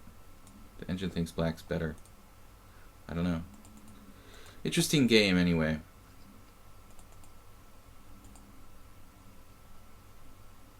Queen b6, someone was suggesting. And, yeah, it makes sense. This was probably critical. Then I might really have rook takes f3 type ideas. And there's some connection with the f2 square. Alright guys, time to go to the next game. Constant change. I think it was Plucro was mentioning queen b6. It looks like the right idea. We're getting closer to the best play in that game there. Definitely an improvement over the last one where I played h5, which I really felt h5 just completely reduces black's flexibility. Dusky Mountain, Baku's, Victoria, Milos Kurstic, Ape and Super Shape. Thank you guys for watching. We've seen this opening from Constant Change before, f5, Clarendon Court. Not an opening I've really devoted a lot of time to studying.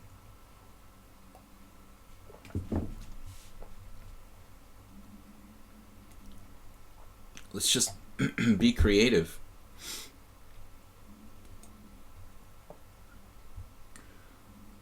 I think this is the perfect situation for my favorite maneuver.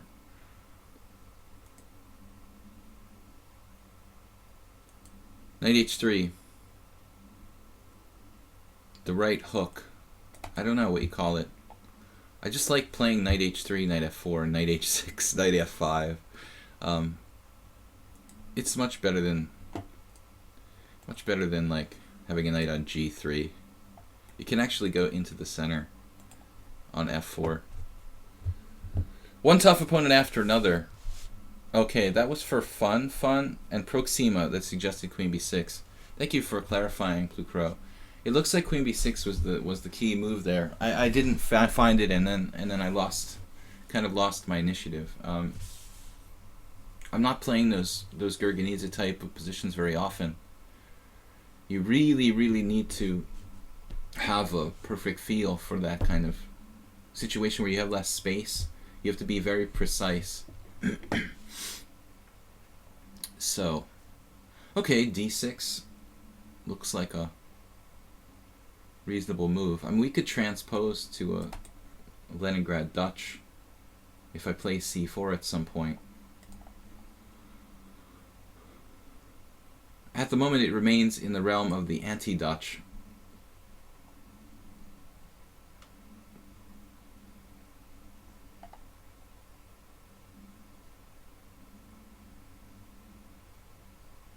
I'm going to need to develop my king side.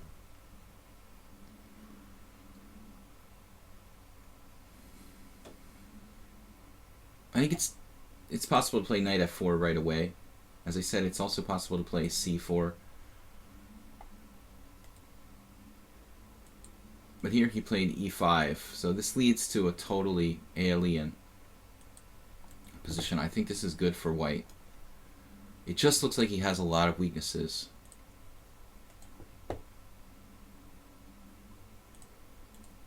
Basically, tons of pawn moves in the center, weakening.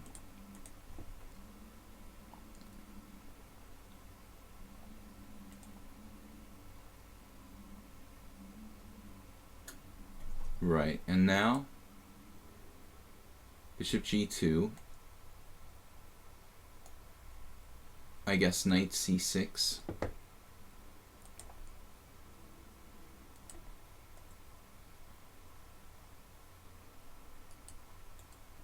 The only issue is that I haven't been able to play c4.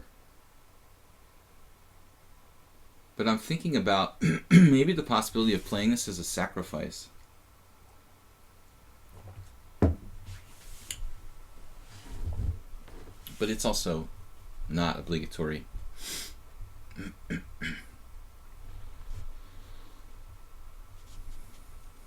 Right.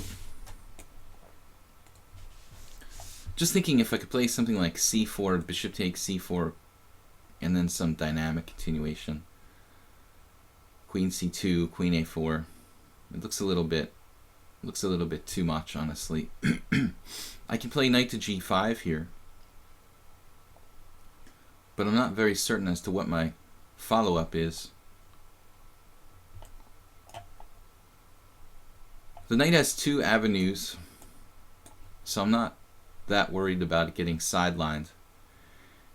Any coincidence between this game and the last game, any relation between this game and the last game is purely coincidental. I'm not obsessed with playing knight h6 and knight h3. Knight c3 might be good. Just screw the whole idea of playing with my c-pawn at all. We influence the center in other ways.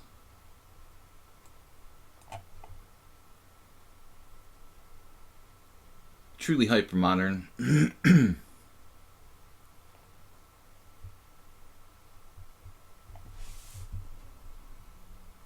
When I would consider, Grunfeld nature of White's position almost, I would consider even b3 behind develop the bishop behind the knight and onto the long diagonal in tandem with the other bishop. The two bishops on the long diagonals looks good. We have knight f4 with tempo at any moment.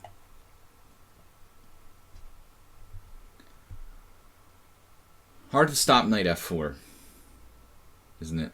After bishop e7, bishop g5 kind of loses its thunder. I talk a lot lately about Grandmaster Mihai Shuba because I'm reading his dynamic strategy book all the time. But he has an interesting concept. He's talking about dynamic potential in a position, and it's about maintaining the tension and not springing the trap too early. I think that's the case here. If I play knight f4, he'll be like, ready to react pretty well. But if I play b3, he doesn't know when knight f4 is coming at any moment. Basically, we're getting everything in place before we hit him with knight f4. So everything is timed, everything is unified. Everything is coordinated, and that's what's important. Coordination, the dynamic potential. Now we could even go a step further and play, another preparatory move, like something like queen d2.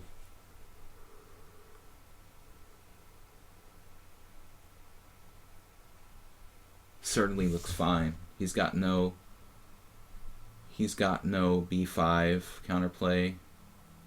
Knight d4 is always met by e3. So this looks... Actually, there is one drawback of this. If I play queen d2, he has d5, knight f4, d4. Queen d2, d5, knight f4, d4. Knight takes e6. Doesn't look particularly good for black either, does it? So we have this. Further preparations. And everything is just barreling down the d file with perfect coordination. Ready to play like rook d1. Maybe I'm being too fancy. I don't know. I can just play knight f4 and knight d5. He's just backward, and this certainly is an idea later on, but I don't want to play it prematurely. Just hard for black to play here. He's so backward on the d file, and he can't play d5.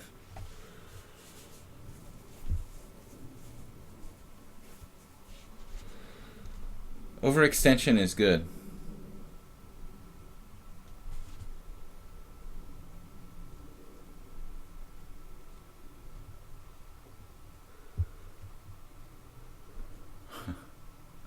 Ultra bullet. Okay, he's giving himself a g8 square for the bishop. But I don't think that drastically alters the situation.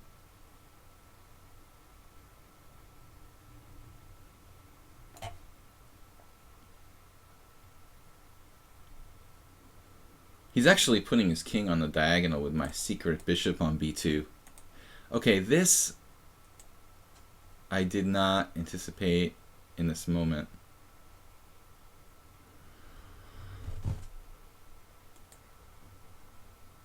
Shouldn't be good for black, but he has some sort of tricks.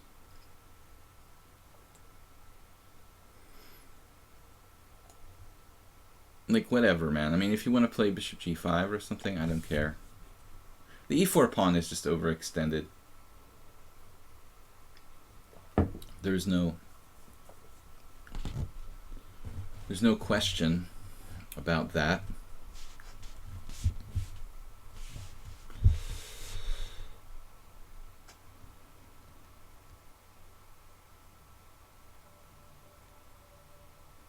The obvious queen e3. Anyone?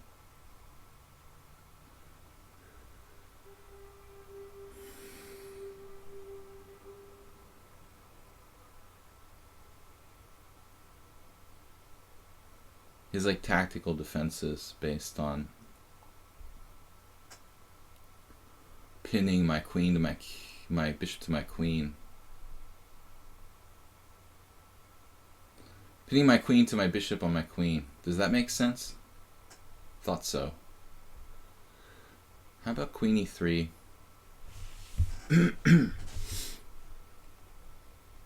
Is there anything else I could play? Like knight h5? Maybe ripping him to little smithereens? This almost works. You know what they say about almost, right?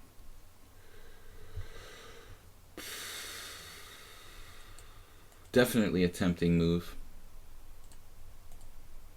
I have no doubt the computer would rip him apart. Unfortunately, I'm not a computer. Queen d5, knight b4, that's the problem there. Otherwise, that would definitely be a good move.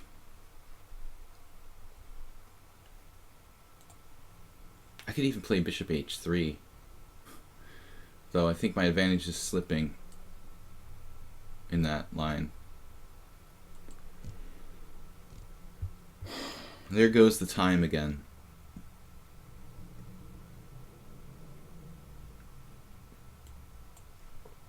I just can't come up with anything better.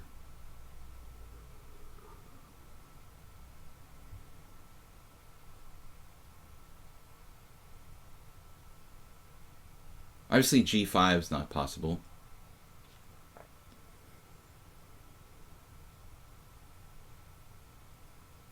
I also could have played knight d5 there. I didn't really think about this that much because of bishop g5, but maybe I should have.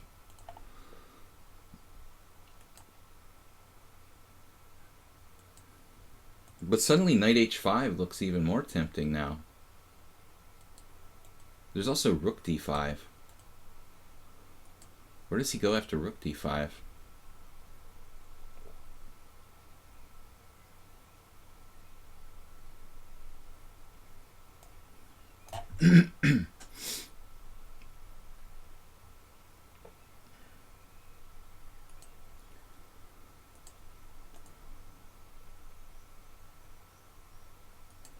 Yeah, I'm not sure rook e8 was the right move order. I was actually thinking more on another move.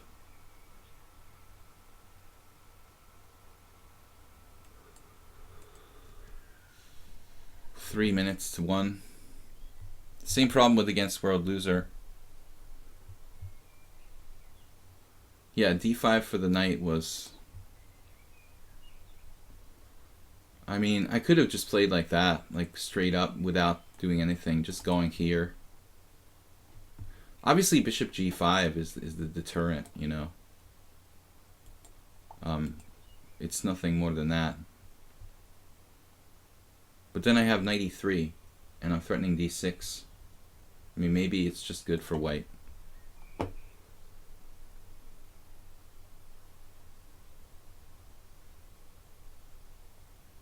Should be some combinations in the air. I could have played knight h5 as well. I think that would have been pretty crushing. But it probably still is. Not as good as it was, though.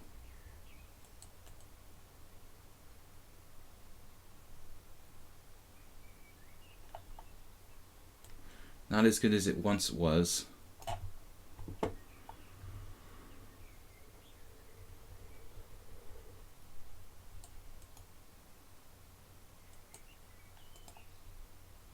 He's very strong tactically, so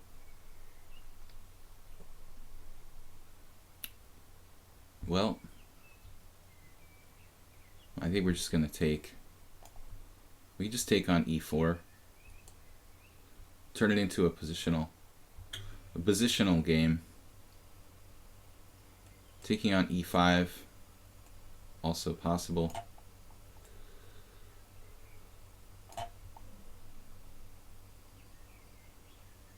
Oh man, gotta be careful here. Strange situation.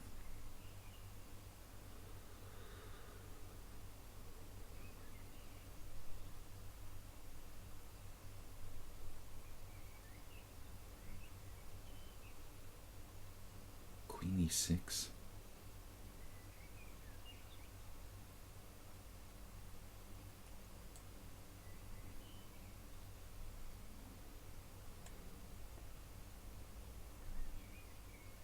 Seriously?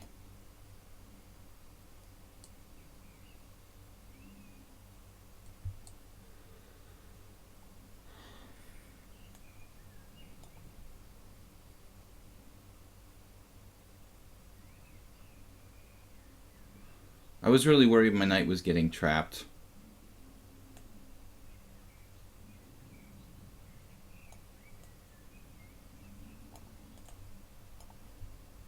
He's just too fast.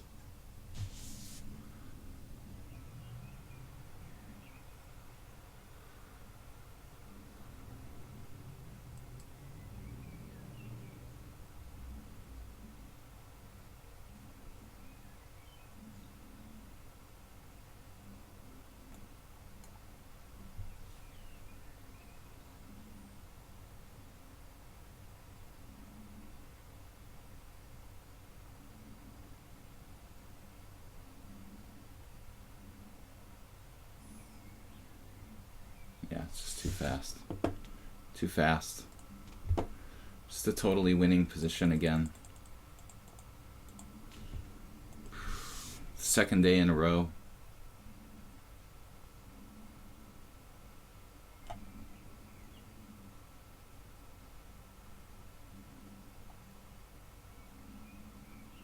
I couldn't find knight takes g7 here. But f4 is pretty crushing. Anyway, alright. You guys are just too fast for me. So, Loris 4.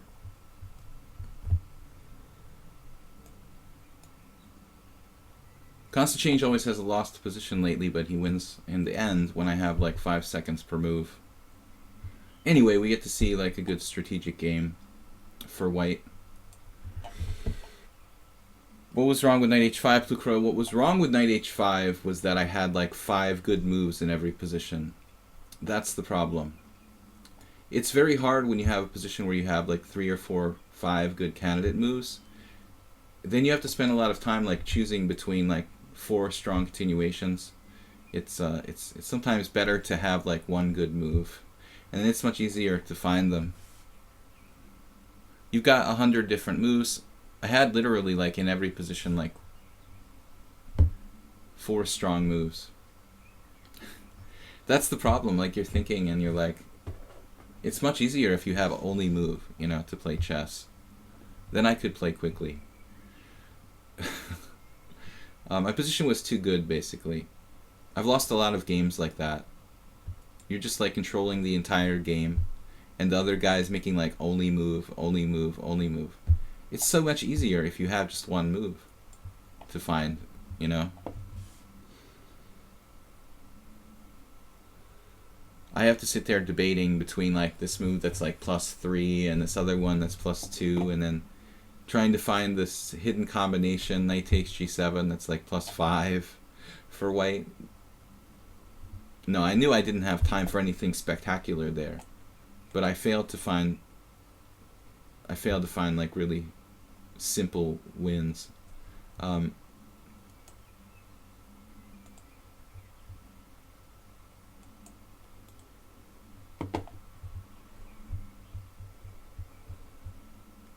Guys, we only have half an hour left. I'm going to try to play these last 3 games, but I can't guarantee it. Depends on how long it takes. It takes how long it takes. I don't mind going like 10 minutes over time, but if we're going to go beyond that, I'll probably have to call it a day. King's Indian, Lures 4. We played yesterday.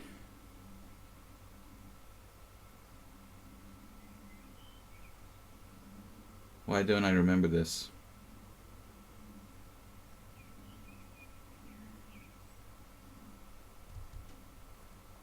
What did I do? Win on time or something? Oh, I was black. Okay. That's why it's so hard to understand. Yesterday I was black in the Nimzo and I played the King's Indian today. Yeah, we had a good game last game, but again, spoiled for choices. Constant Change just plays. He just plays really quickly without trying to play the best moves, just being practical. But that was a really bad position for black. You know, you got to play more correctly if you want to play longer games with that kind of opening. I wouldn't really recommend that line for black in a serious game. Bishop e3 is a very troubling move for me. I've had some particular problems with this.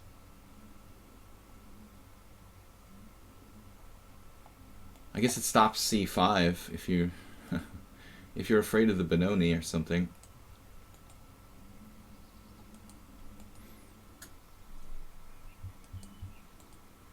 I guess black could play bishop g4 if you really want to play a Benoni type line. Could force a bishop g4.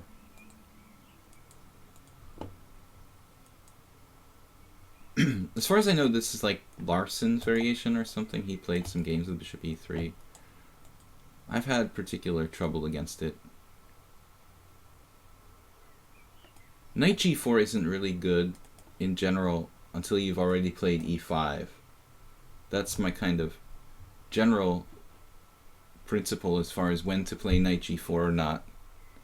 I've seen Joel Benjamin do that sort of thing in the Peert's defense, you know, knight g4, bishop g5, f6, and play some really strange games like that. But it's pretty rickety for black, so I'll just play knight a6. This transposes to a variation I actually know, which is good.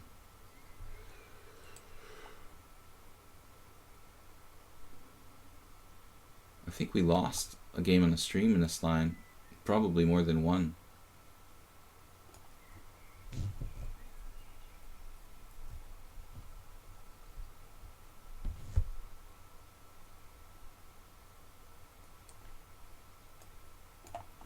Now I know what I'm doing. Transpose to a knight a6. King's Indian. Yeah, again, I mean, knight g4 doesn't seem right just yet. But there's still something weird about this position. Something a little bit weird. I had a blitz game with Walter Brown in this position. I think I lost. The late great Walter Brown and I played knight g4, I believe, this exact position. Knight g4 must be the main line, and I play f5. And I remember against Walter that he ended up exchanging on g4, and I had like a pawn on g4. Not like a really typical structure, but I think it's a standard variation in this particular line.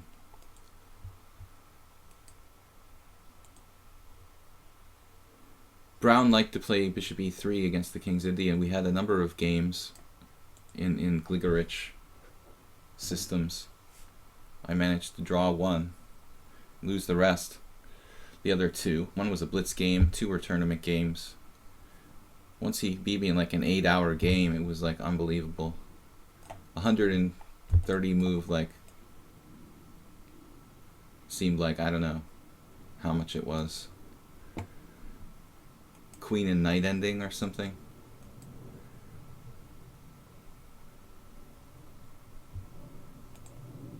One of the most intense people I've ever played against.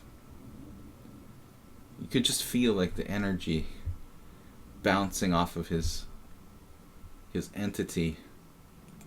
Of course, it was probably the fact that he would like drink 5 cups of coffee during the game. He was like vibrating. It was really fun to play against him, and like when he was in time pressure too. It's like moving around, and it was really funny. Very intense. It's a tragedy that he died. He was only, I guess, in his early 60s, or maybe 60. I don't know. How old was he? Like mid 60s, even late 60s? I'm not sure.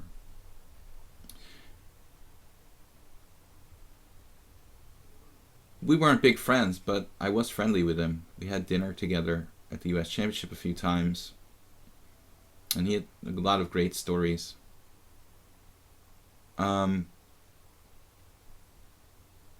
So anyway,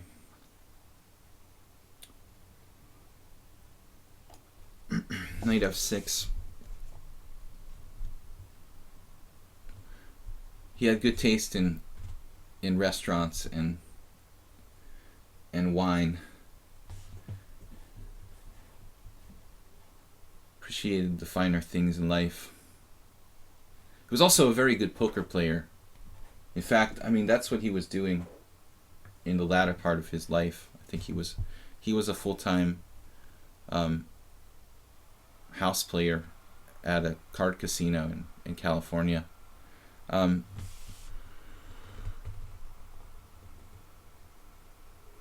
He just loved games, every kind of game. They said that he didn't get a high school degree, but he was like expert in Scrabble. Like he never had a high school diploma. Who knows, like later he might have had an equivalency or something, I don't know, but to be like a master Scrabble player with no high school diploma is pretty impressive. Then again, being a chess grandmaster is pretty impressive too. Alright, well anyway, there's my Walter Brown stories. I never met anyone who was so hysterical like about the playing conditions too. He would constantly have like fits about whether or not there was a lamp near his board. It was crazy. He was totally amazing. G takes f5. The lighting near his board had to be perfect. Definitely like the arbiter's nightmare. He was always in time pressure.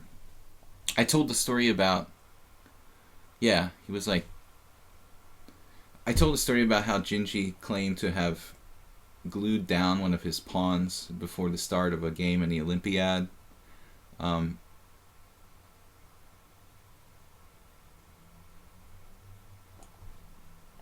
To try to like punish him for coming late every round. Roman glued down his Najdorf pawn when he was supposed to play black against somebody, and he like rushed into the playing hall late, like always, and like ran to the board and picked up the the Najdorf pawn, and the whole board like flew around and all the pieces knocked over. That must have been pretty funny, but hard to believe that no one would have noticed it, you know, like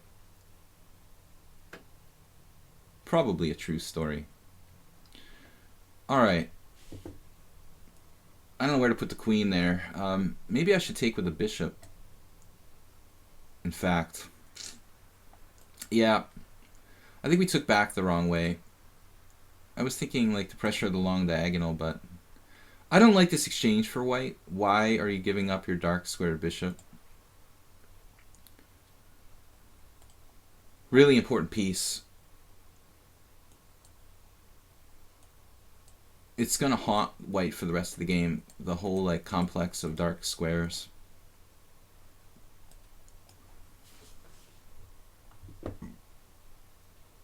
Yeah, Randy Hoff.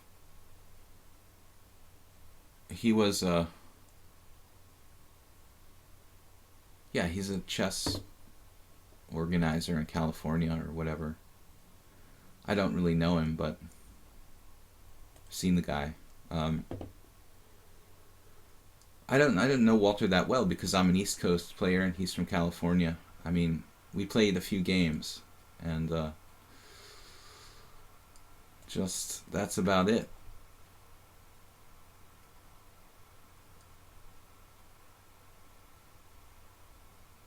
But he was really good at the white side of the King's Indian. I enjoyed all 3 games I played against him.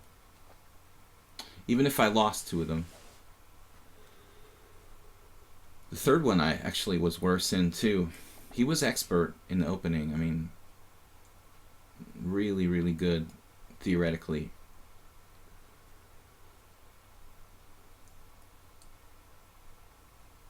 I don't know about bishop h6, but I want to just drive his queen back, get to the g file here.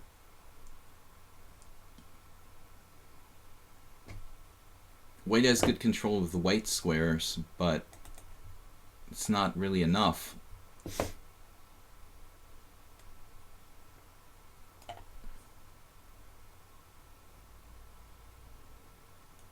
Eventually the dark squares are going to cave in.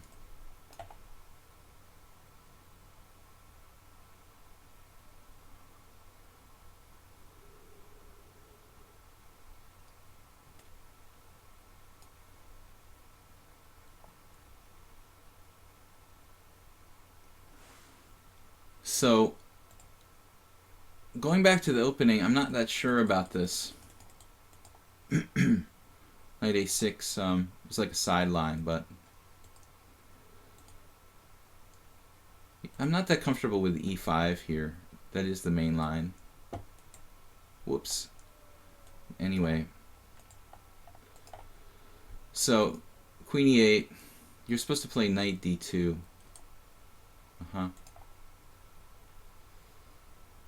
Black scores okay here. Some good names: Movsesian Milov and Roland Schmaltz. Schmaltz is still playing, circa 2015. Hadn't seen him around. And now we transpose. Yeah, I think that Brown played like knight g5 against me or something. Does that make sense? Probably not in this position. Must have been slightly different. Alright guys, let's move on. Flying Sky, 5+3. This guy is very, very strong. I don't know who he is, but he played absolutely flawlessly against me last time. I'm a little scared because he played so well the first time. Seems like some kind of bullet expert. I mean, c4 is the main move here. Grunfeld. Last time I played in English against him, and he went into symmetrical English.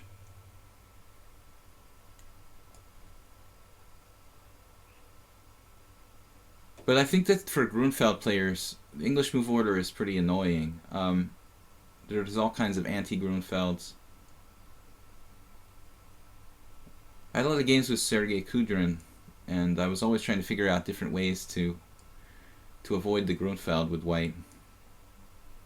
I'm just thinking maybe Flying Sky just plays a lot of different openings, but this is some sort of rare move. Knight d7. Not sure. Looks like it leads to drawish position if I try to take the pawn on d5.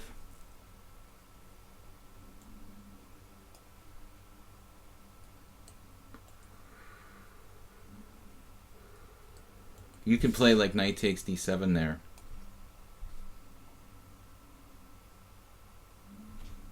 This actually...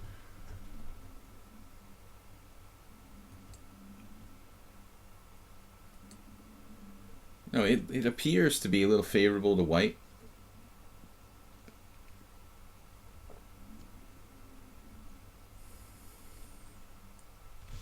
But I don't have a lot of time.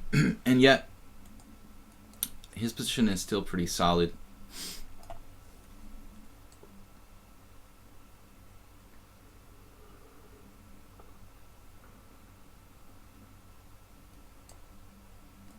It looks like he's trying to play knight a5. Oh, I see.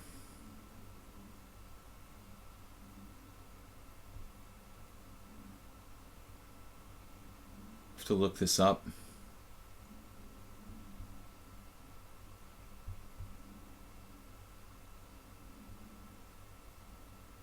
Interesting line. He also played an interesting line last time in an obscure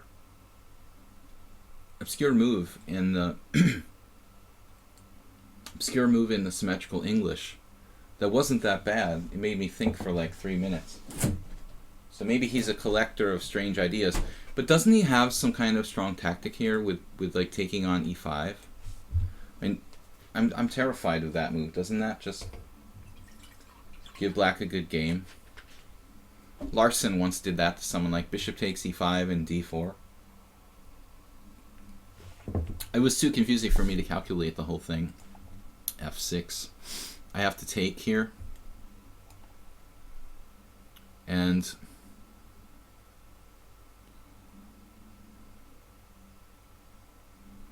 I guess we can do this.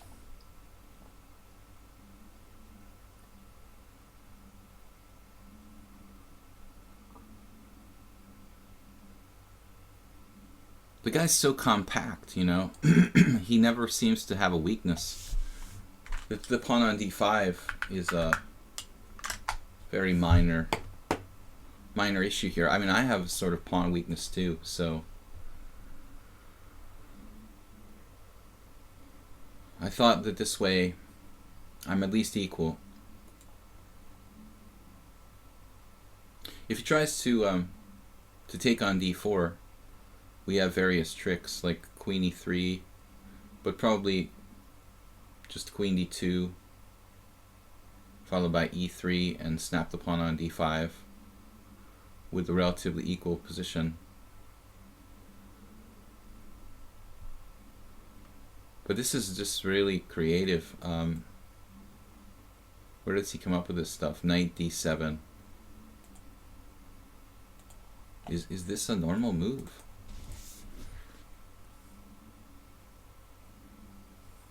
I mean, after f4, normally e6 transposes to the main line, but he's playing this strange setup.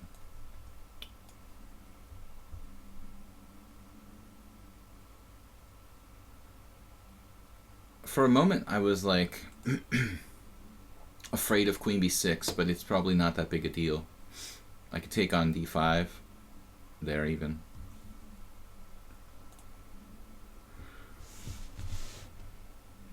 Queen e3, queen b6 is a problem.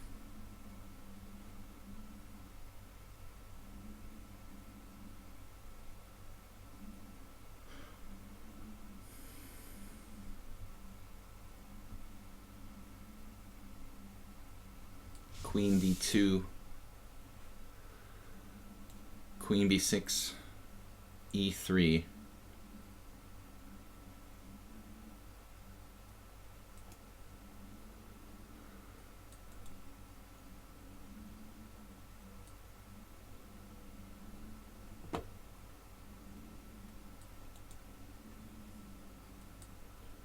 Rook d1, queen b6.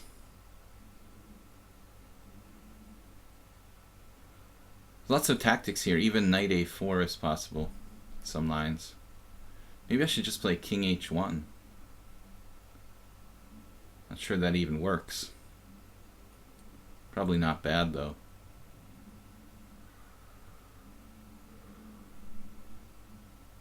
What is going on?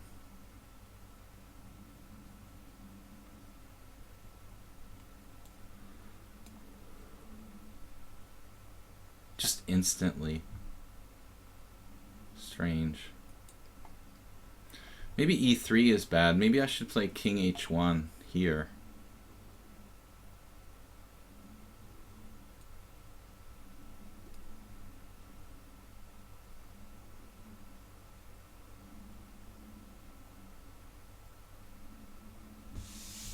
But he almost seems to play perfectly, you know?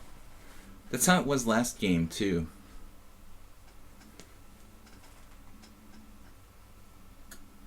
He had, like, no mistakes last time.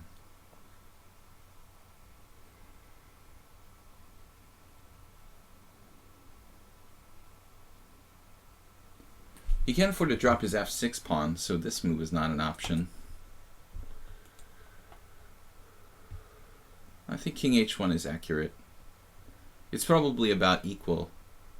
But technically I have a worse structure. I have a tiny bit of initiative. Maybe my king is even safer than black's king. I'm not really sure. Objectively long term. But knight takes d5 will put a lot of pressure on f6. And, you know, g6 is more weakening than... Wow. Okay. Now... Here I have knight a4. So I guess he calculated that, like, in advance.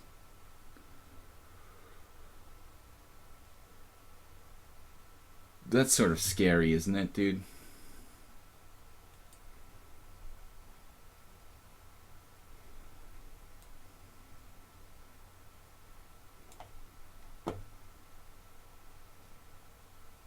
He just moves too fast. I mean... too accurately.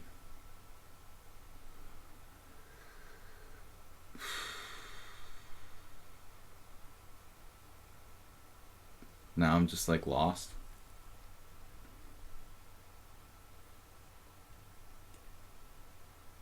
Yeah, probably. Probably just lost after the ultra accurate knight f5.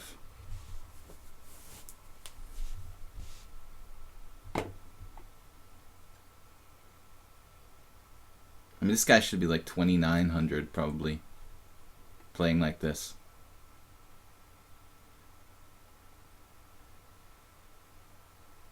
I'm just gonna resign this. I mean, this is pointless. Yeah, I don't think so.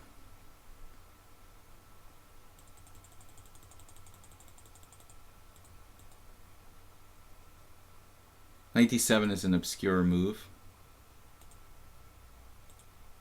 This is a new idea, but transposing to something else.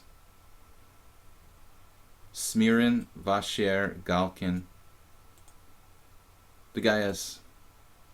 Let's see. Here I was concerned about stuff like bishop takes e5, but that doesn't work. Alright. This also doesn't work. So these tactics don't work. f6 best move.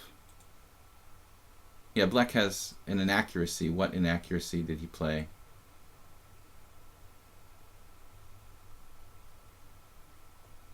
Yeah, g6 inaccuracy. No, the dude, I mean, come on now. I mean, perfect move, perfect move, perfect move. Here he should have played perfect move. This is king g7 wasn't the first choice of the engine. Yes, it is. Okay, dude. It looks like an engine to me. I mean, I'm not a jury, but that's the second game where he played like an engine. I mean, you can call it what you want, but it's very suspicious, dude. Alright, let's play one more game to finish on a positive note. Mule Skinner. Maybe he doesn't play with an engine in all his games, but that game and the last game against me look engine 100%. Probably he's not using an engine in bullet chess. I don't know. Maybe he's a 2700 player or something, but he's too good to be 2500 in blitz here. That's too perfect. His play is too perfect. So I guess he just enjoys trolling people. I saw him playing a lot of bullet. You know, I don't know if it's possible to use an engine playing bullet or not, but I know it is in blitz. Knight takes b5, knight takes b5, d6. We're repeating the game from yesterday, and I wanted to look at this. I don't know about this line for white, honestly. The computer says e5 for black here.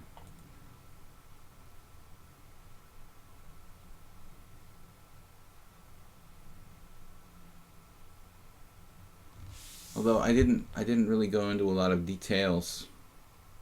Let's just try it. I didn't analyze it honestly with the engine at all. Just that's what it suggested.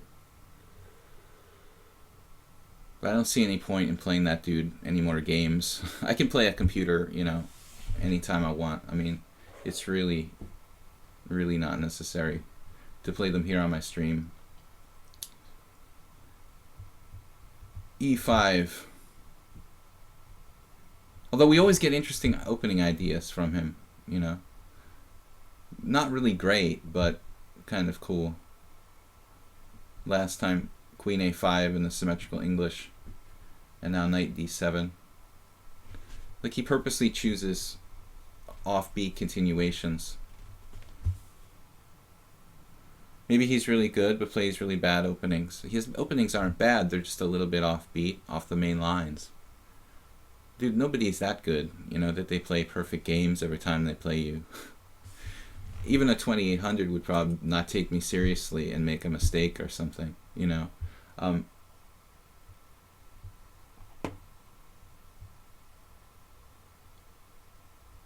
If like Vacher was playing me, he'd probably play some inaccuracy because he'd be like, well, who cares? It's just like some random IM. I mean, I don't have to play perfectly. But this guy is like playing with God. I don't throw around suspicions of computer cheating that easily. I mean, it's just, those games are brutal. So knight b3, this looks like a really good move, and now I regret playing e5. Why was my computer engine suggesting this yesterday when I analyzed this? I think we have to be very careful now. Queen b6 check, king h1. How am I going to develop the rest of my pieces? The other question that pops to mind about that last guy is, all right, fine, you know, he's a 2700 player or whatever. Like, why would he want to play with me? You know what I mean? Like, those things don't add up. Like, players who are as good as he'd have to be to play like that don't want to play with people like me on a chess stream here on lichess. So you got competing things that don't make sense. Like, this player who plays perfectly, if he's that good, he wouldn't want to have any interest in playing against me. You know what I mean? It doesn't make sense. Fake news, basically. He's a bad hombre. Knight b3, I don't know what to do, though. Queen b6 check might just... Oh, man, I don't know. Bishop e6. Bishop e6. Knight g5. We're alright. We've got bishop c4. I'm a little concerned about my development here on the king side. Right, exactly. If he was a 2650 grandmaster, whatever he would need to be to play that perfectly, why would he want to play on my stream? Doesn't make sense. Therefore, it's fake news. That's what I'm telling you, people. I don't care. It's my last game. I'm going to play a tournament in Zalakaros on Thursday with real people over the board, not using computer assistance in most cases. Although I have to say, last year I wasn't really overly impressed by the security at Zalakarosh. Things like parents of kids using telephones in the playing hall and stuff. I don't think that should fly. If there's no telephones, then there should be no telephones in the playing hall, period. F5.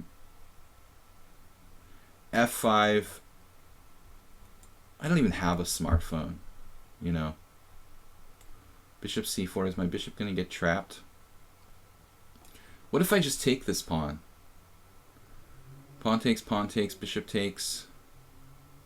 Maybe we should take the pawn. He's got a lot of compensation. No knight h4, though. Alright. Whatever. We're going to take the pawn. Yule Skinner has been impressive in this Grand Prix attack.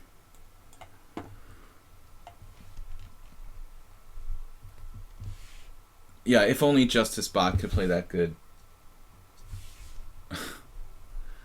It's a 2300 FM. No. If Flying Sky is real, he's like minimally, I mean, this is absolutely minimum 2550. That's minimum. There's no way it's 2450 or, you know, I mean, it's like a GM, absolutely, and a strong GM, you know, not like, and even then I'd be like a little skeptical because I know plenty of 2550s who don't play that well, you know, so it's it's not Justice Bot.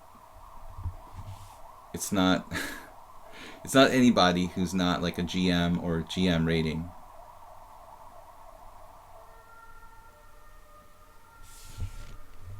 It's a 2540 IM maybe, or I don't know, you know what I mean? Like that would be the absolute bottom of the limit if it was a human being, you know.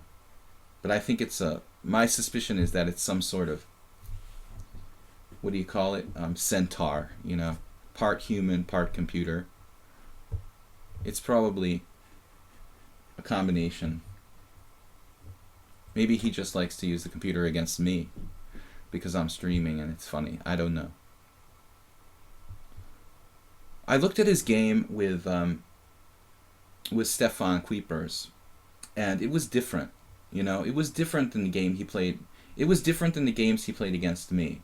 Against Kuipers, in Kuipers' tournament, it seemed like this guy Flying Sky played more human-like and actually made some inaccuracies and seemed to almost win a normal game against Kuipers. Dude, did you attack f7 enough? You know, are you done with that? It felt different completely. You guys can check it out. Flying Sky against Kuipers, absolutely a different feel than the games he played against me, which were like perfect and no inaccuracies. Against Kuipers, he had some small mistakes. It almost felt like a slightly different player.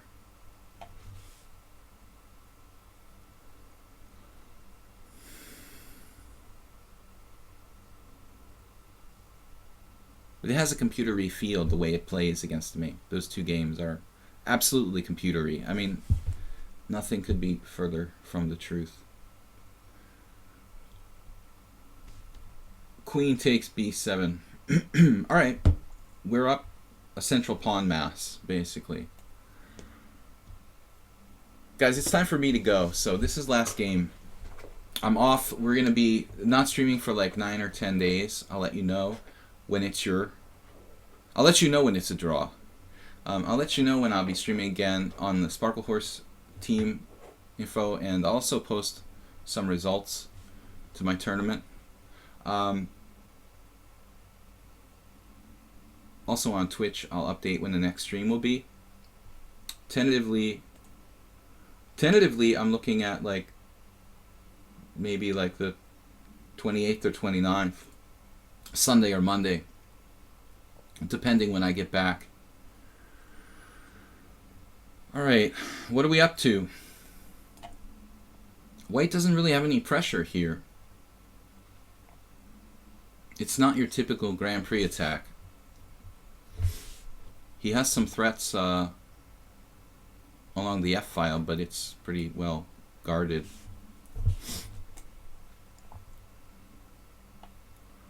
Computery. Definitely feels computery. Too accurate. Even for the average GM. But I don't care, man. It's just an unrated game on lichess.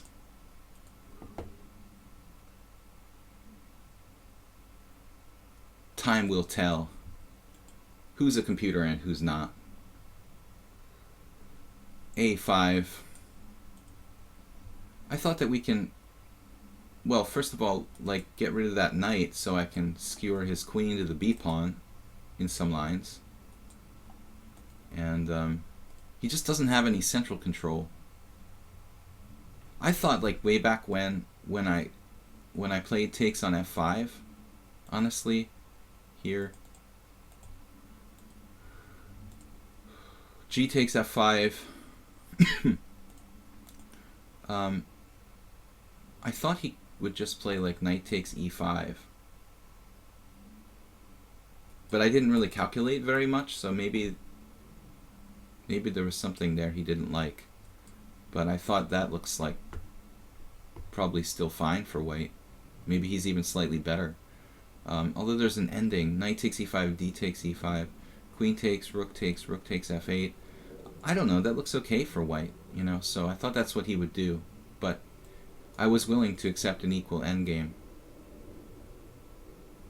Queen f3, back to focusing on the king side. Looks like a good idea, in general.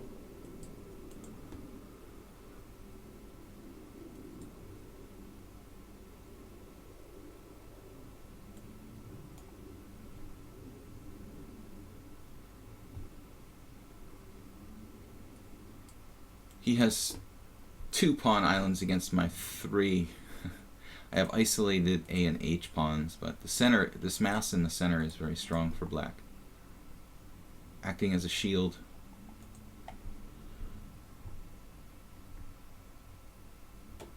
Has anyone ever organized a lichess tourney before? What does that mean exactly?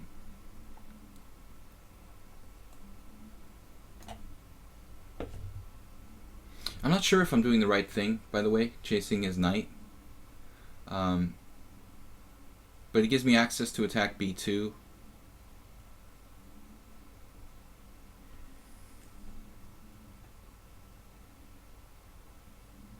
Is this a good move even? Maybe not. He just plays queen f2 there. Actually, knight g4 is interesting.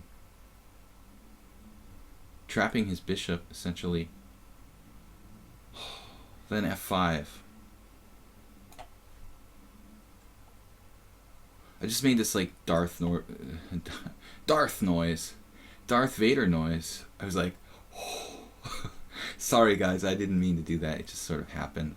I realize I'm getting a little bit loopy here. This unravels my pawn to play like f5. If you're wondering why I wanted to play queen g4, I just thought in this ending with the central pawn mass and 2 bishops, black would probably be better in any kind of endgame.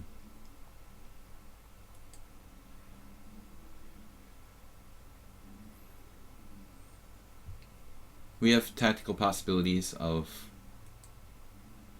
knight takes and bishop h6, but that looks a little weird. Probably not a great idea. Meanwhile,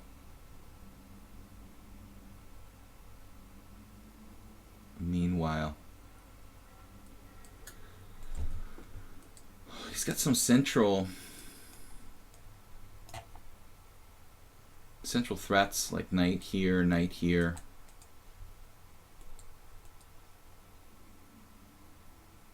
Queen where? Queen e6.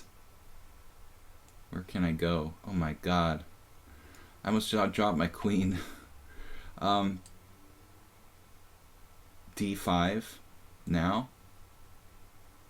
Maybe better now. Get it while it's hot.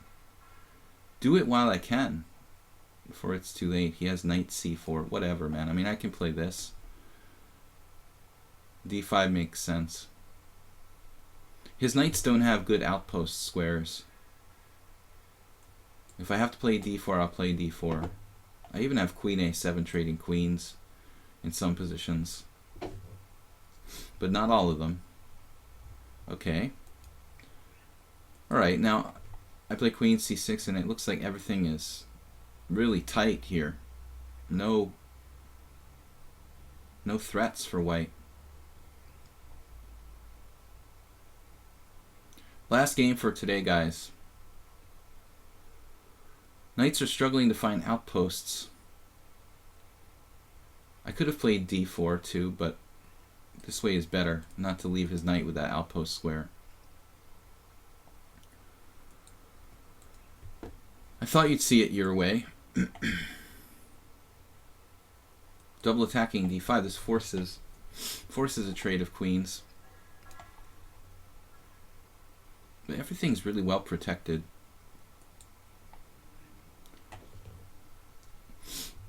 Just rook d8. Not so easy. It's super annoying threats.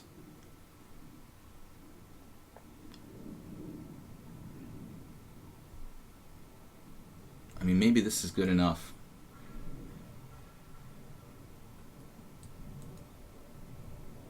It's really hanging tough, though. It's two bishops. I was concerned with knight b7, and finally I decided I was going to play this and start eating pawns on the 7th rank, give up my d5 pawn, if that comes to be.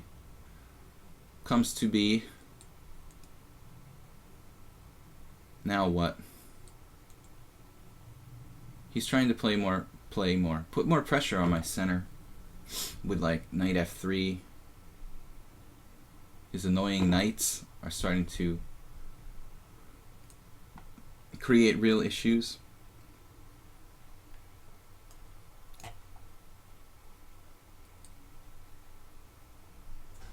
Maybe I'll just play d4. I don't know how much more of this I can stand, honestly. There's also e4. Wow, b4. Didn't expect that. Maybe we need to reconsider our options.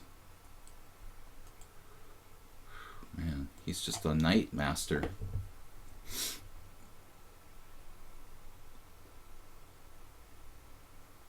That's a weird move. But I give up e6 if I play f5.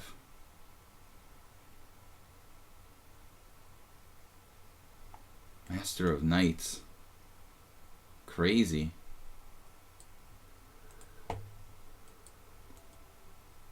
Sort of knight obsessed.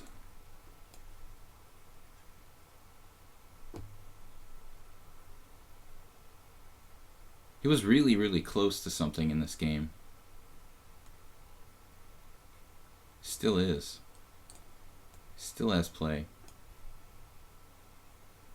We go with the A pawn, or just rook d3.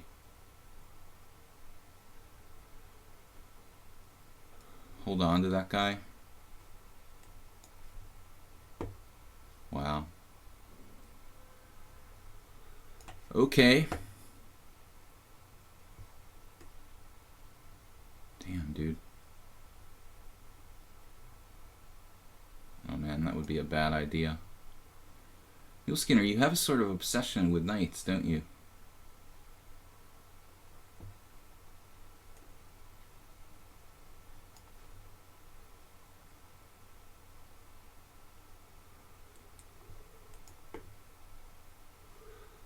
Oh, that's good.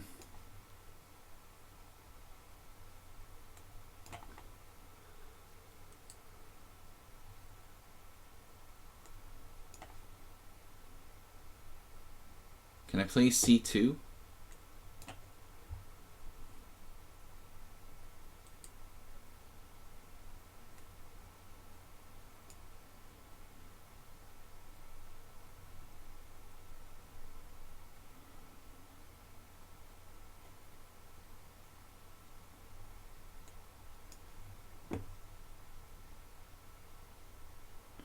Alright, man, good fight. He's definitely not a computer. This was a very human effort. Neil Skinner, that's almost 100 games we played now. 95. Neil Skinner pointing out that I played my 5,000th game. 5,000th.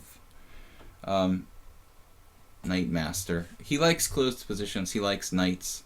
And actually, I think he was okay until really close to the end. I definitely made some inaccuracies. This went a little too far. Okay, he shouldn't give me his pawn on c3.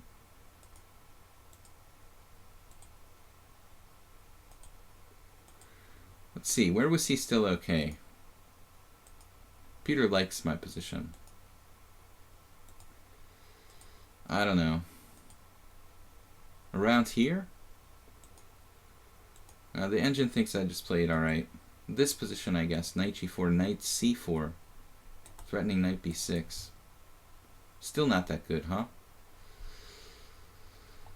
Let's check the opening. When I played this weird move, e5, this is an engine move.